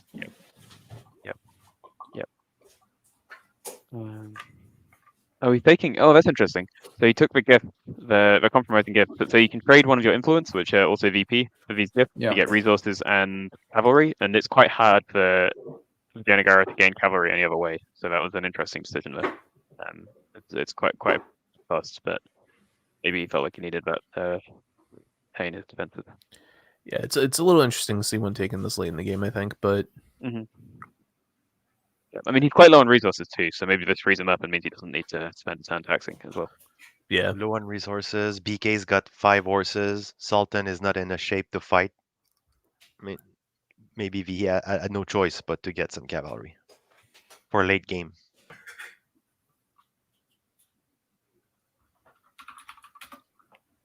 No, that attack on Madhyadesh was out there, man.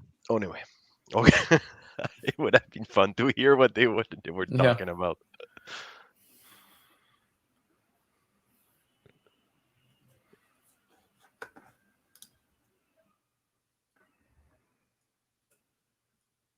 How do we feel So I about get- Gennaria and the Bahmani Kingdom? Looks like he's I mean, he's okay, but slowly growing. Yeah. I think he's pushing his luck here. He could have done a big rebel, but I think he's not doing that right now. Yeah. And instead, just rallying again. So this is interesting. He's almost pushing his luck and trying to avoid looking like a threat to the Sultan as long as possible. Because if he does this big rebel, he's going to burst into the lead. So it's A big trade wouldn't have been bad also. Yeah, and it looks like Vijayanagara is trying to rebel. or at least or to convince the Sultanate that he's the major. Yeah, threat. he's not doing it. Yeah, it's interesting. And maybe he's trying to convince the Sultan to focus on Vijayanagara instead. By doing some rallying instead here. Yeah. Because it's okay, so it's true. It's going to be very hard for the Sultan to block these rebels because he can only conscript one troop at a time into these tributaries. So he's going to have to do a campaign or a march to get down there. So this is an interesting strategy I haven't seen before. Actually, it's a very money strategy quite late in the game. That's the Stephen Rangasa strategy. Just stay obedient and then late rebel. Yep. Exactly. And Sav is back. Hey, Saverio. What did I miss? Some body horror. It's fine. Don't worry about it. Sultan's getting bodied, but we'll see how it goes. Yeah, and it looks like BK is slowly building for the late game. So, okay, Sultan this turn big rebellion. Really, he could fight the Mongols again, but I think that might be a waste. I think he really needs to do a big right now. So still no double Mongols. Like Sultan is lucky. Especially for being like almost wiped off the map, and still kind of almost being wiped off the map. This is a really big cannon. It is claimed to be the largest in the known world from that era. Oh, that sounds like a pretty solid claim. Because it looks really big. Like, from when is this? I want to say early 15th century, but I'd have to go double check. What This was is the one of the- purpose of such a large cannon? Would they? Oh no. Oh, It's they're probably counting the cards. just more of a prestige thing than anything else. Yeah, like from what little I know, the big cannons, they had a role in taking down bigger city walls, but they were also just like, I've got a big cannon. Which, I mean, makes a lot of sense. Like, Right. if I was a sultan, I would want a really big cannon and just say, you see, I have a really big cannon, don't fuck with me. I think that's fair. That was BK, Bahmani cannon. Oh, okay. I would be They were solid, too. I would be furious if they had a bigger cannon than I do.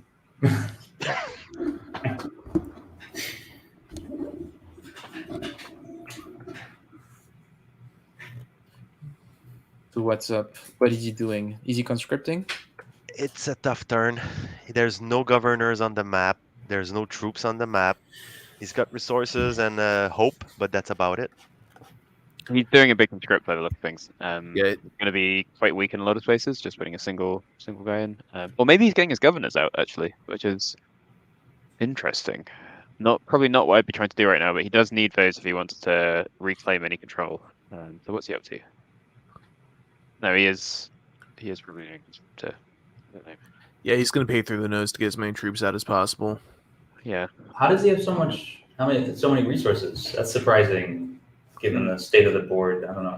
He's been fairly successful fighting off Mongols, but it's been a lot of either campaign attack or collect tribute attack. And the Bahmanis have also held off doing a big rebel, if you can see. So he still has relatively high. He's doing Oh, a big but he- govern. Well, that's it. They might be leaving the Sultan in the game for too long. We'll see what Urza can do with it. Well, he could lose. I mean, he can lose 6 points very quick. And really, the threat here is Vijayanagara now, who are in a very solid position. You know what? Not a bad Maybe. govern. BK doesn't have any amirs left, and in this game, you cannot take a piece from somewhere else.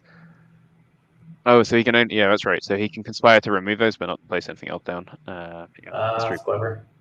Yeah, and also, he's not really the threat right now. So, yeah.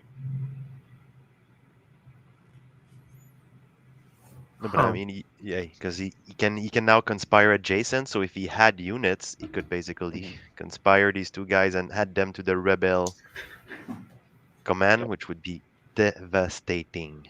And Vijayanagara got a hold of some cavalry even without influence, so that must have been through some events, or they used to have influence. How'd that You happen? forgot something. Yeah, he made a trade with the Mongols. Oh, Yeah. right. Okay. Interesting. Ronald. That's why the low influence. He's betting on a late game influence push. Yeah, and Fred has been betting on a Ronald win from the start, so he's got a lot of writing on this actually. I've been betting on a BK win. I don't know how I feel about this now. Yeah, if Fred isn't correct about this, he has to give all the royalties from Jest to me. He also has to give up the Grog of the Year title.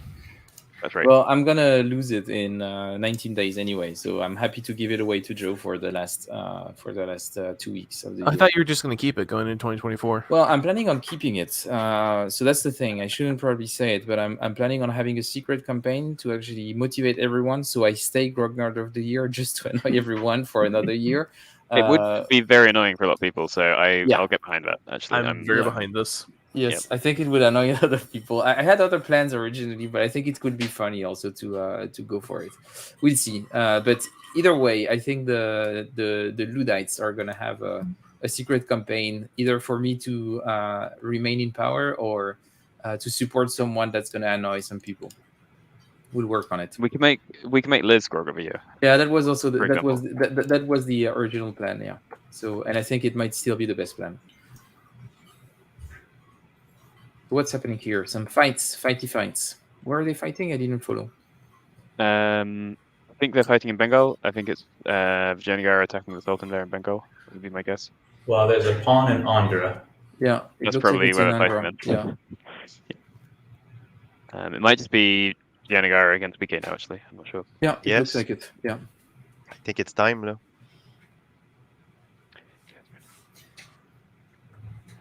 With Steven in the peanut gallery, how's the next multi-pack thing going? Do we have insight on that? Yeah. I've been doing a lot of work on it recently, actually. I've been doing some testing of each individual game in the pack with one of our best playtesters, to kind of put some extra pressure on them and make a few final changes. And then Stephen's also just been finalizing the campaign scenario, which in the Guerrilla Generation puts together 2 maps side by side. So you play the El Salvador game and the Nicaragua game simultaneously with some extra in. So we're pretty close to finalizing that design and then hopefully moving on into art and layout soonish. It's very exciting. And if you are interested in the Guerrilla Generation, there is a pretty long interview that Isn't really about the games. Yeah, kind of. Yeah. It's actually just Stephen just shitting on the coin series. Yeah, but I think it does give quite some interesting insights on the game that he's designing at that time. So it's yeah, I think it's a good watch. And actually, just today, Stephen's first game, The British Way, was listed in the top 3 in the Through Games channel. Is that the guy? One of these YouTubers. I don't really pay much attention to them. Oh, congrats, Stephen. But yeah, very nice to hear this. Well deserved. Well done and well Had a deserved. very good reception. I'm very pleased with it. Yeah. I'm shocked to hear that he's willing to share his acerbic perspectives on any variety of topics. Oh yeah, Yes, no, exactly. the demure and like quiet Stephen you knew is gone. Well, he's always been pretty just vocal each time he came on the channel. So I don't know. He's just maybe going to get there's worse. But the yeah. more people keep buying his games, the more vocal he's going to get. It's gonna be already out of control. That's it, until he becomes like Mark Ehrman. Exactly. That's right. Make it happen, Stephen. Next generation, you can do it. Okay, so they're still fighting, I think. It looks like we're fighting in Orissa, probably with support from a neighboring province. Yep. I think we have to say there's no chance here for the Sultan. Honestly, I think they're out.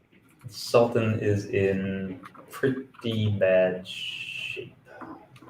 Yep. But, as I don't know if it's come up yet, but at the end of the game, Timur will roll into Delhi. And it's possible for the Delhi Sultanate to win up to 3 more points, depending on how well they're able to defend themselves from that onslaught. Or they could lose up to 3 points. So there is a big battle at the end of the game. I reckon the Sultan's going to get those 3 points, but it's not going to be enough. Yeah, I think the Sultan's gonna end up being 2 points behind the lead rebel. That's my bet. Well, it might depend a little bit on what if the Bahmanis are ready to go into the Vijayanagara territory or not. They feel like they can just make it work in the northwest here. Yeah. I think there's going to be a big rebellion. That's what's going to be. And Sultan's going to be dead last. I suspect Rommel has gotten to Jamaria Yep. Same. every time. I think we're going to look. My prediction at hour 1:32 is that the Sultan's going to be on 5 points, and the other 2 are going to be around 9 points, with probably Vijayanagara slightly ahead. Maybe Vijayanagara on 11, Bahmani on 7. That's my prediction. Don't have a lot spread of is scouting. Slightly ahead. Yeah, it does. Yeah. I'm going to put it in the chat. Bold move, Joe. Bold move. Yeah. Brave, one might say. Brave, Yes, exactly. Brave. Very brave. He's so brave. It feels like those last card plays took a bit longer than. Yeah, Brad, you always underestimate how long things are going to take. It's one of your main flaws, such as how long it's going to take you to write a playbook for your game.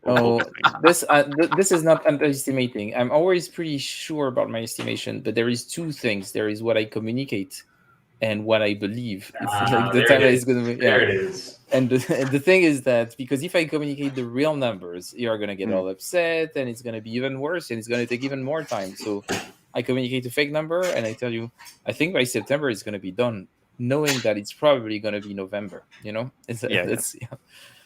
in the end, it will. Yeah, I think it's better this way. Fred knows the art of managing your manager. Yes. Anyone with kids will know this strategy. We're leaving in 30 minutes. Yes. We're not due in for 2 hours, but we are leaving. The thing is, Fred's the child in this. Yes. That's the this problem. metaphor. Yeah. That's what you fail to understand. Fred's the child here, playing me. Sultan got I'm the lucky one. again. Just Joe, with is the the Mongols, you problem? mean? Yeah. Is the problem I'm that not you're the being the adult? Is that really the problem here? That's it. Yeah, The problem is that my job. I'm actually the most adult in the room 9 out of and 10 this times. is and this is a That's the problem. Yeah. And Yeah. yet you've managed to infiltrate GMT and put out some nice games. Congratulations. Yeah. Well, have you ever met Jason? Jason Carr? He's a massive child. Yes. He's the biggest The child of biggest baby. Yeah, exactly. That's what you get for not coming on, Jason. Yep. It comes once in a all. while. Yeah, we've had Jason a couple of times. I'm sure. No, Yeah, and I'm sure he Yeah. would have. He's always great about it. No, it's impossible to schedule anything. It's impossible to scale him. He only comes randomly. Sometimes I just started a stream and Jason is here, and I'm like, oh, okay. That's that day. Okay, I didn't expect that. What other events do you have lined up for this show? Anything you can share? What do we have? So we're gonna do an interview of Peter and Jules about the 1848 game. It was supposed to happen tomorrow, but the thing is that it was supposed to happen tomorrow when this was supposed to happen Sunday.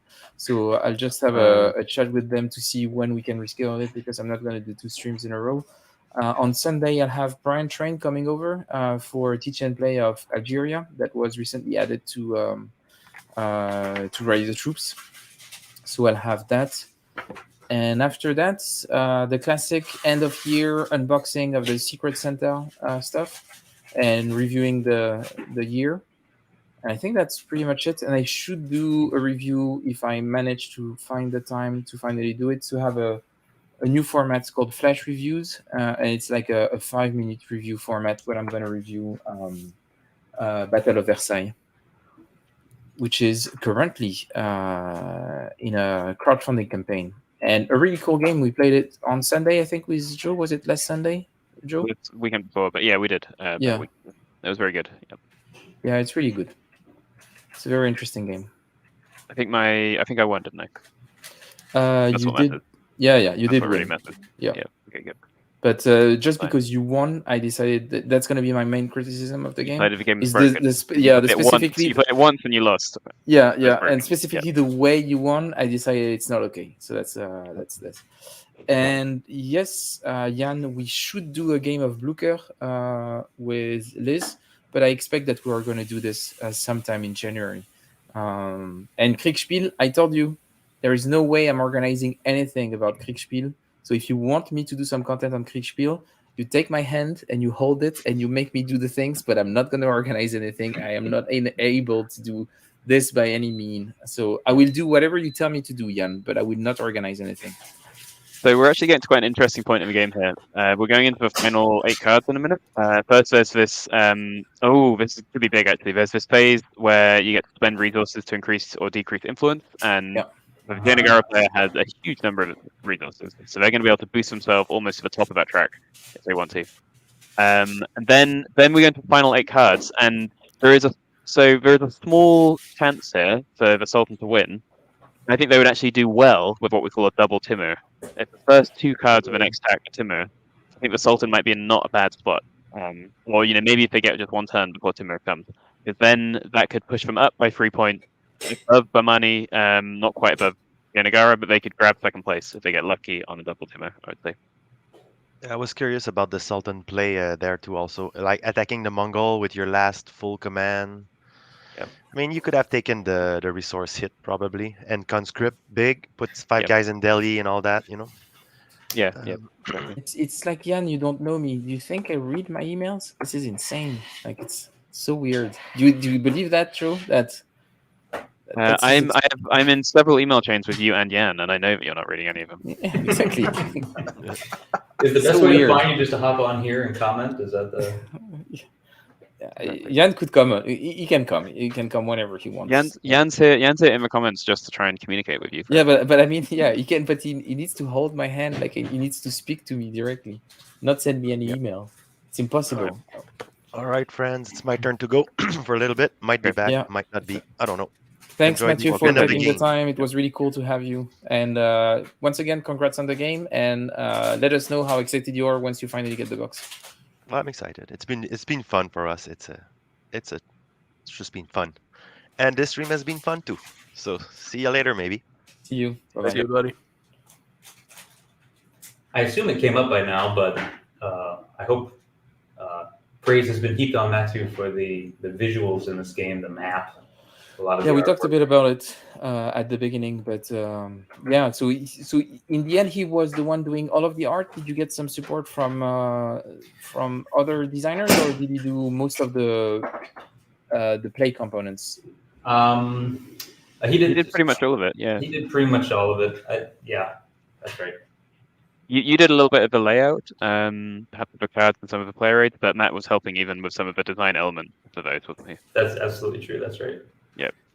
Yep. And then the new art director, Justin Martinez, who's just come in at GMT, helped a bit with some final things right at the end, just getting everything ready to print.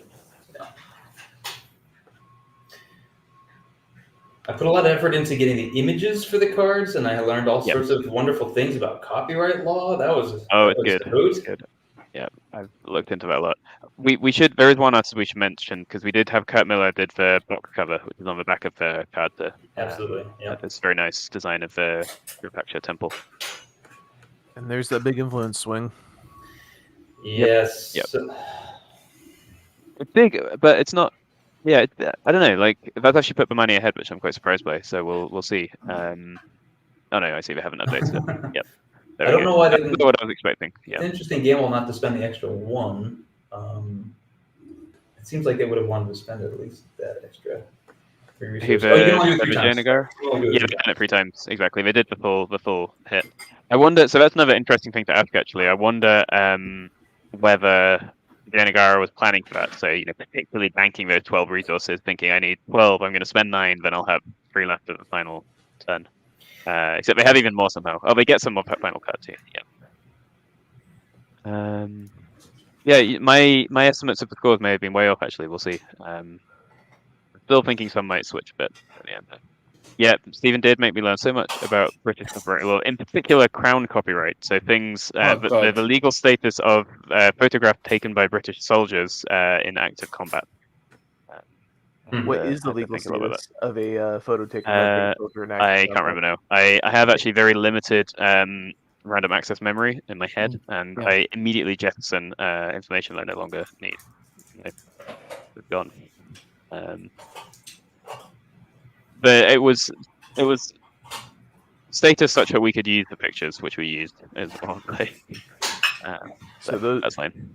This is a game where the Sultan seems to have completely crumbled. I can only imagine the howling in pain of Urza at this time. Yeah, yes. I think he reached a similar position in the other game. He was just in the pre-game talk. He was saying he had a really bad first game as Sultan in the first tournament, and it seems like he's had a bad last game as Sultan in the second tournament. So, pretty brutal, but he did make it to the final this time. He did. Yeah. The thing with Urza is he's quite young, and I think maybe that works against him. Where you've got some more patient types like our Vijayanagara player here doing a bit better. No, Stephen, you're going to do the work for me this time. I'm trusting you. You've learned my tricks, and now you'll be doing all the copyright checking.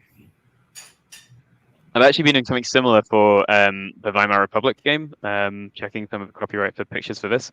But we're aided in that there is a huge German archive, the Bundesarchive of government pictures from the whole of the 20th century, which are all able to be used. So that's very easier. Stephen, can you pick topics to design on where there are huge public government archives, please? That would be great. I mean, he kind of did the British stuff. Yeah, that's true. Yeah, that was a hard learned lesson that you really would like to have that in mind before you start down whatever path. Yeah. On the other hand, it's always fun to just go on an adventure and realize what you need after you're already there. Make it work. I find it quite fun doing the research for the pictures sometimes. Stephen, can you absolutely not pick a topic to design a game on where all the insurgents systematically destroyed all photographic images of themselves? No.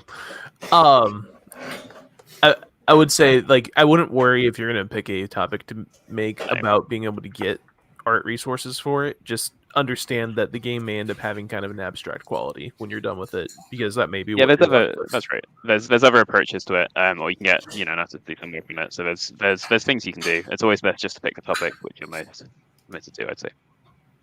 Yep. You just Fred. He didn't say no that many times. Yeah, what? Down for it. Yeah, I was just. You're right. There's answer to all those questions would still be no. So Yes. that's fine.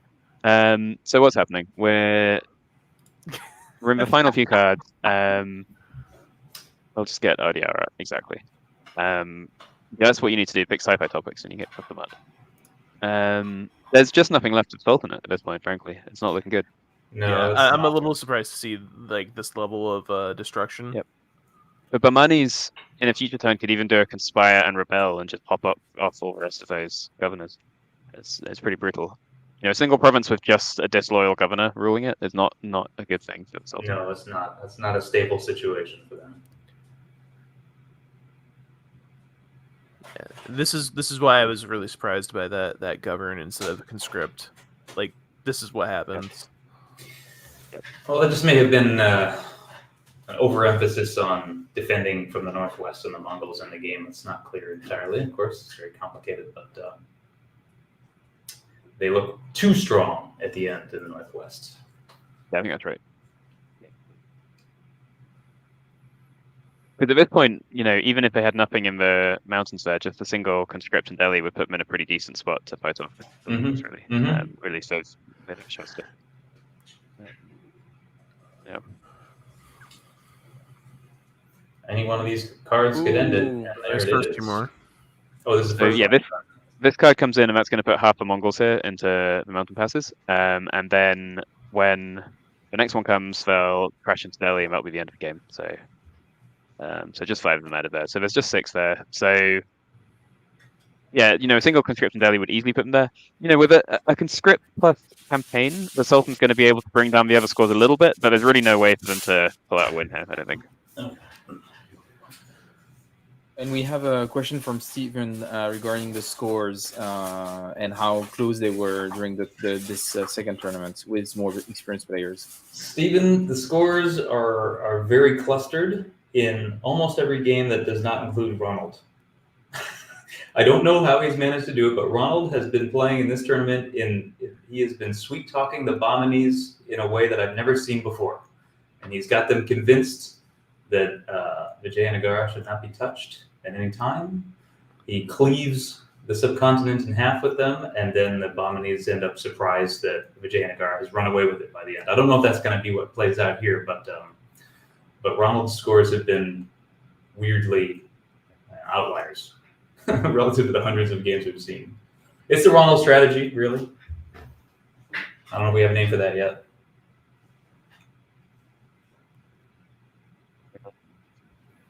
What kind of nice sweet treats do we have in the Vijayanagara Empire? Yeah, maybe. I can find out. It's not part of the Well, they playbook. You don't have recipes of. We could have treats? included some. Yeah. That would have been nice. Yeah, exactly. Yeah. Historically, they certainly promoted a lot of their soft power. They imported a lot of nice treats and spread them around. Yep, and trading as well. Trading. Yes. Doing some places. I think, Joe, if I end up doing that Levian campaign on Gargantua and Pantagruel, I think the playbook will contain recipes of. It should just be recipes. Yeah, of late medieval French dishes. I think it's going to be mostly that. I do suggest in the playbook that playing this game with a nice Indian meal could offer some new negotiation strategies. But I don't think that's holding on to CTS right now. Yeah, it's possible that Ronald has actually ordered nice Indian food to everyone's house. That would be smart. Distracted. Could be it.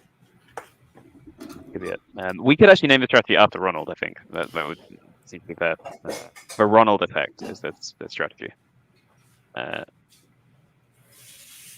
Yep, exactly.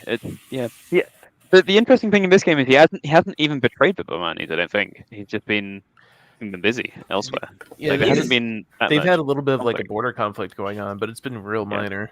He's left it up to a coin flip, though, really, between the two of them, which is a little maybe risky. That's true. Yep.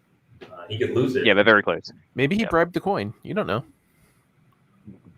Oh, the Bahmanis are not eligible. This is not the... So one of the things that works out in his favor here is that the Bahmanis are just closer to Delhi. That's right. That's right. I have no idea what's going on. Why are all the Sultan's troops going to Malwa? It's wild. I think that's the Ronald effect. Yeah, in full swing. That's the I'm annoyed effect. Yeah, he may be tilting. He can grab. Well, he can grab this, and then is he going to demand obedience? Oh no, he did a campaign, didn't he? Yeah. Because if he can do another, he could campaign now into Bengal and demand obedience both in Malwa and Bengal, maybe even Gondwana at the same time. But yeah, maybe even Gondwana at the same time. And then if he can grab those three back, that's going to put him back on, nearly with the points from or 11 with the points from Timur as well. Yeah, so that puts him in a pretty, that's within reach if he can grab that. He's not eligible next turn, so that's going to be a bit rough. But yeah, he's not completely out even at this point. That's the interesting thing about the game. It's an interesting gamble to leave Delhi undefended with Timur knocking on the door, but maybe it's the best play for him at this point. Yep. It's not bad. Yeah, well, that's the thing, because he doesn't quite have enough, because he really needs to have a big march in the demand obedience turn, and maybe a small conscript in Delhi first. That might be a bit of a tall order to get remaining cards. So he's maybe a little bit behind there, but he's not. There's always a chance. You're not completely out.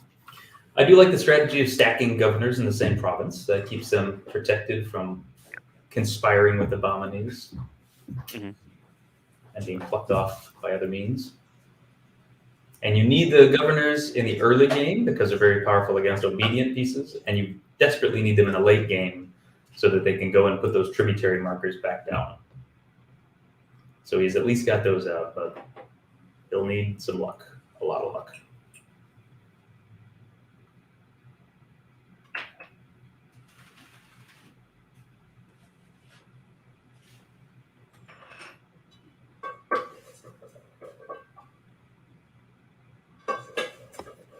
Maybe we should have had a halftime show. Yeah. Some music, live performance. Yeah, by Jason Carr. Yeah, I think for the next one that would be definitely the plan, but we need a bit more time because we're getting pretty close to the 2-hour mark, but yeah, they're almost done. Taylor Swift expressed interest, so we'll see. This is the real area. I have other plans. I'm trying to get in contact with another pop star which has expressed strong interest in history already. So we'll see if we get that. Oh yeah, he's pointing out where Chita is. So he's taking the event. Okay.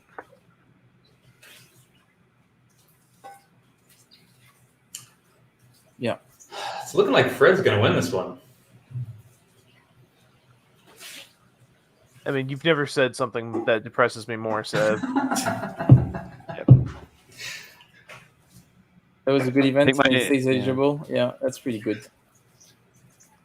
Oh my god, I can't believe there's a blowout like this in the final. I think my predictions might be close for Sultan and for Bahmani, but way off for Vijayanagara. I think I wasn't really factoring in that you get these kind of hidden points in the influence track, which aren't just on the map.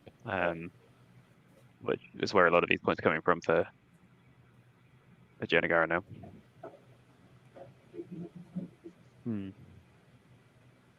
Oh, and he's over there, he's over there in Gujarat even. That's wild.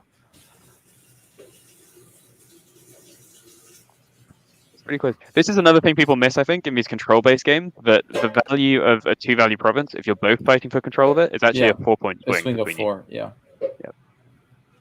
Oh, this is interesting. Right now, Vijayanagara is winning by 1 resource in a tiebreak. Yep. But Bahmani's about to put a simple down. Down. Yep. Fort. So Did Vijayanagara? It's the next customer. The next customer. This is a Vijayanagara victory. That could be Maria grabbing it there by a whisker. That is amazing. Okay. Yeah. Amazing final turn there. Wow. And the Sultan maybe on 0 points, I think. That would be a first. I don't think I've ever seen it. But Yeah. it's going to happen. The final points for the Delhi Sultanate are 3 minus the number of Mongols that remain in Delhi. And Officially, folks, this is actually what we call everyone losing. It's just not, That's right. Exactly. Fine. It's not exactly This is a purple Mongol- fetish, but that's what happened. It's a Mongol victory. pretty So, much. but Fred loses and needs to pay me all the royalties on jest, so that's fine. Also, I win, because I guess the Bahmani would be ahead by a point. You did? No, true. Oh, they're counting points. Oh, there's been a miscount. Oh. To finish, I'm going to have a look at this. Do you want to jump into their chat to help them count, or you think it's good? No, I think Vijayanagara is on 13. I think he's wrong here. Let me just check. I'm getting 14. You have 4 temples. You have 3 points. Yeah, I missed one temple. Yeah. Yeah. That is brutal. Okay. Oh, it's the worst. 14. Oh, no. Yeah, it's a tie. I think Fred snuck in there. Like believe Indiana it. Jones Cannot believe grabbing his hat from underneath the dropping doorway. I Exactly. don't think winning on a tiebreak counts, though. Yeah, it does. I Nope. have a hat for that occasion. And here it is You do. once Of again. course you do.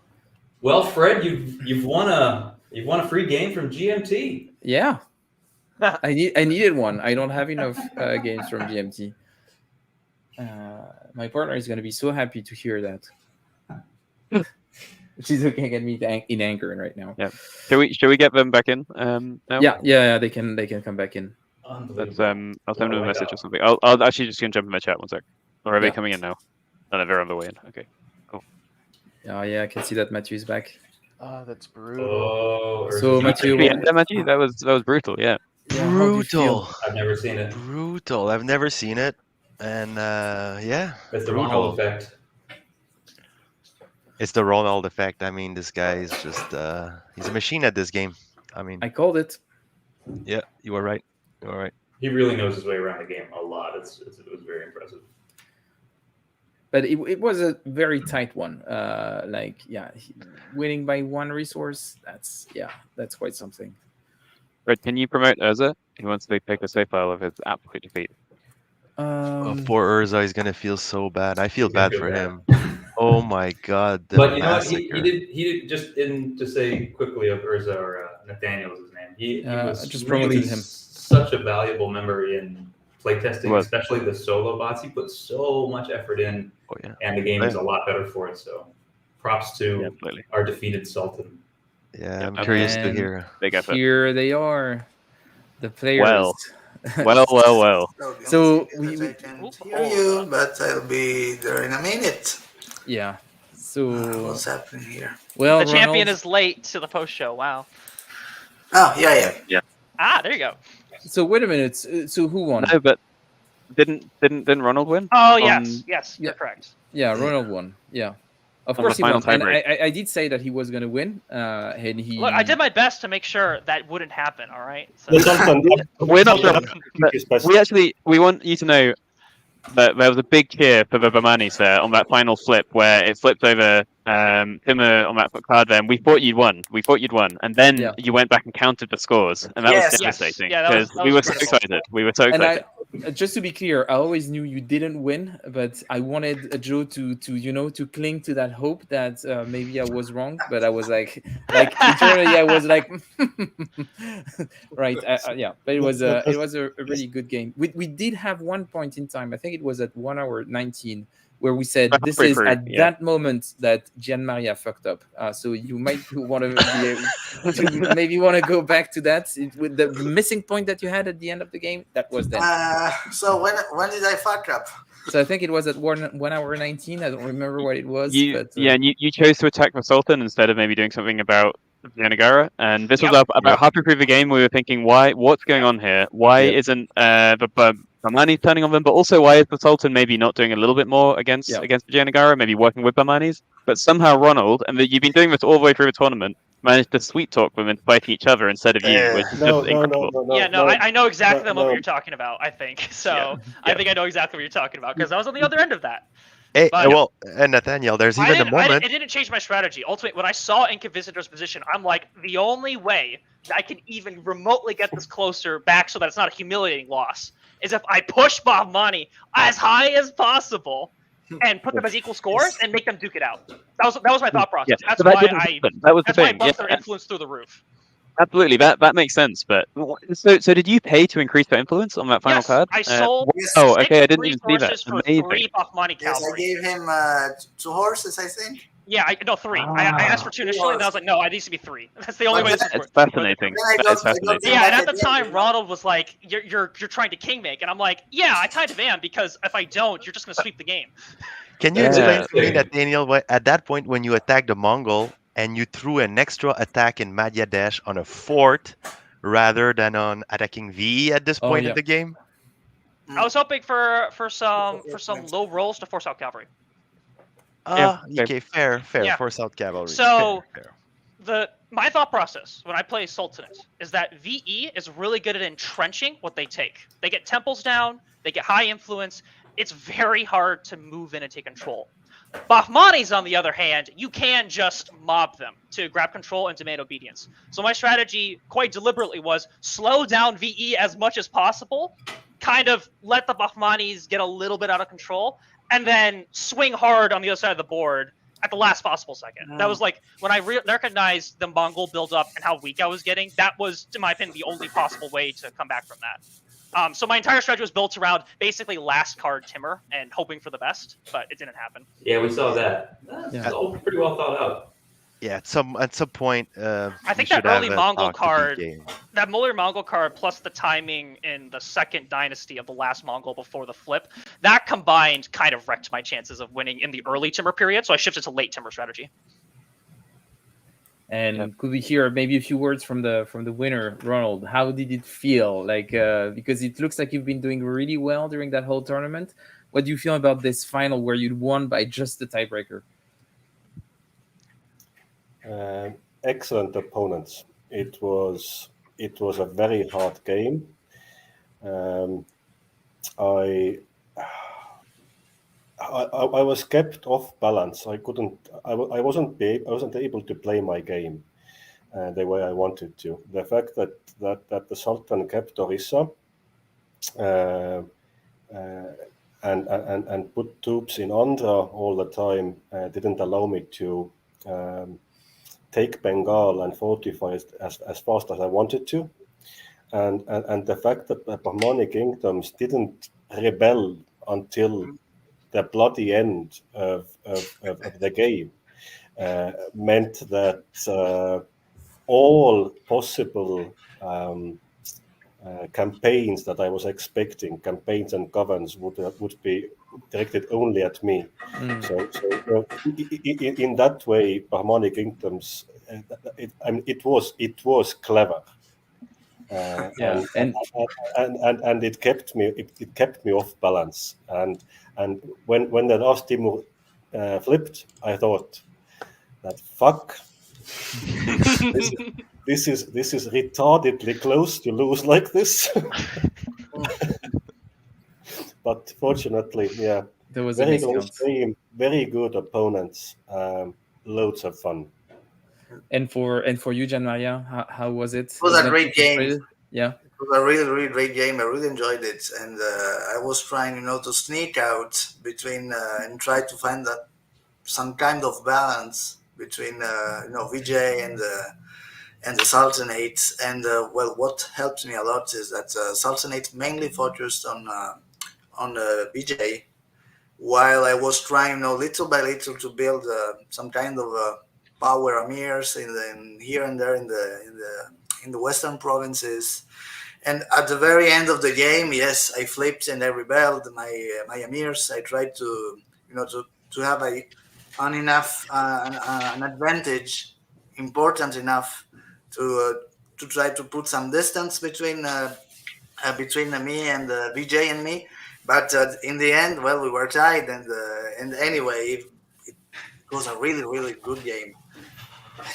But I'm really happy of having played. I didn't get a chance because I was so wrapped up in the narrative of the game. I didn't get a chance to also compliment my opponents. Inquisitor played a very solid, very methodical, very frightening Vijayanagara. Giving Vijayanagara that much tax base is asking for trouble, and I recognize that early. On the other hand, the Bahmanis, like, I think that strategy of not rebelling deliberately helped them way more than it might be obvious to the audience, because I was kind of waiting for some rebellions to flip so I could start Kaspa attacking them, because that's a traditional way that you grind down Bahmani in the middle game. But I literally couldn't. They were all obedient. Like, they weren't. I couldn't attack them, and I couldn't go after forts. And so I was stuck in the spot where I was just throwing resource after resource after resource, and down the Mongol Drain and at Vijayanagara. And it, that's why I ended up at like 2-1 points. It was it was a combination of very good players taking advantage of a golden opportunity, and I just got completely obliterated. Yeah. We did actually comment a bit on that Bahmani strategy in the chat, because it was a very interesting thing to see happen. So we were wondering for a few turns why you didn't rebel in all those spaces, because you had about 4 or 5 where you could have rebelled, and then you just rallied in them, and then it became clear what you were doing there, and it was really interesting to see that. And I haven't seen that kind of play before. I can't attack flip down pieces. Yep. Yes, there was one Fred, time you're also muted. you attacked the Mongols, Sultan, on your last full eligible. You could maybe have taken that hit and do it instead of massive conscript, like to have troops going into the last stack, because you had in the last stack you had to build your troops. If you had them a little bit earlier, like those, you had enough resources. Those Mongols would have taken maybe 4 or 5 resources from you, 2, 3 troops. Like, I think at that point, the last attack on the Mongols, you probably should have done a mass conscript with like opening the coffers and conscript everywhere. Possibly, but the problem was, if you're going for a last timber strategy, you don't ever want to pass for money, and you can't expect events to give you money, and you can't expect the rebels, the traitors, to give you money either. So the problem with that was I had $3 left. My plan was literally, if I got another card, march in 3 locations, domain obedience in 3 locations. If I had $1 less, that strategy would not have worked. So that's the reason why ultimately I didn't want to take that tempo turn, is that I'm like, I need to get this cleaned up. I need to collect tribute. I need, like, this is the exact amount of money I'm going to need to do this late game play. So I don't know. But yeah, Tough but position. it was really a great game. Very high level play. We had a lot of fun watching you guys. Congratulations for being the finalists, and congratulations, Ronald, and thank you for making me technically the winner of that tournament. Yeah, no, that was really, really great. Thanks for all of you who made the time. It was an awesome stream. Congratulations once again, and looking forward to future tournaments. And yeah, I'm really looking forward also to finally see the copy in its all in its glory. I know that, Joe, you want to maybe show what it looks like. Woo! Wow. Yeah, it's magnificent. Really, it's a thick boy. I like it. But yeah, it was really, really great. And seeing the development process of this game, from the concept game jam to actually this physical game right now, how different it is, the whole process, it was really a real pleasure. And it's really fun to see high level play in that tournament, seeing how much like people are engaging with it and developing complex strategies and all this. So it was awesome. Thanks again to everyone for your awesome work in designing the game, but also in playing it. So it was really cool. And for everyone watching, thanks for watching. Remember that you can support the show by subscribing, liking, and doing all of those stuff. And if you're smart enough, you can even find the Ko-fi link and donate to the channel and join the awesome Discord community. Thanks, everyone. Have a good evening. Bye-bye. Thank you, everyone. Bye.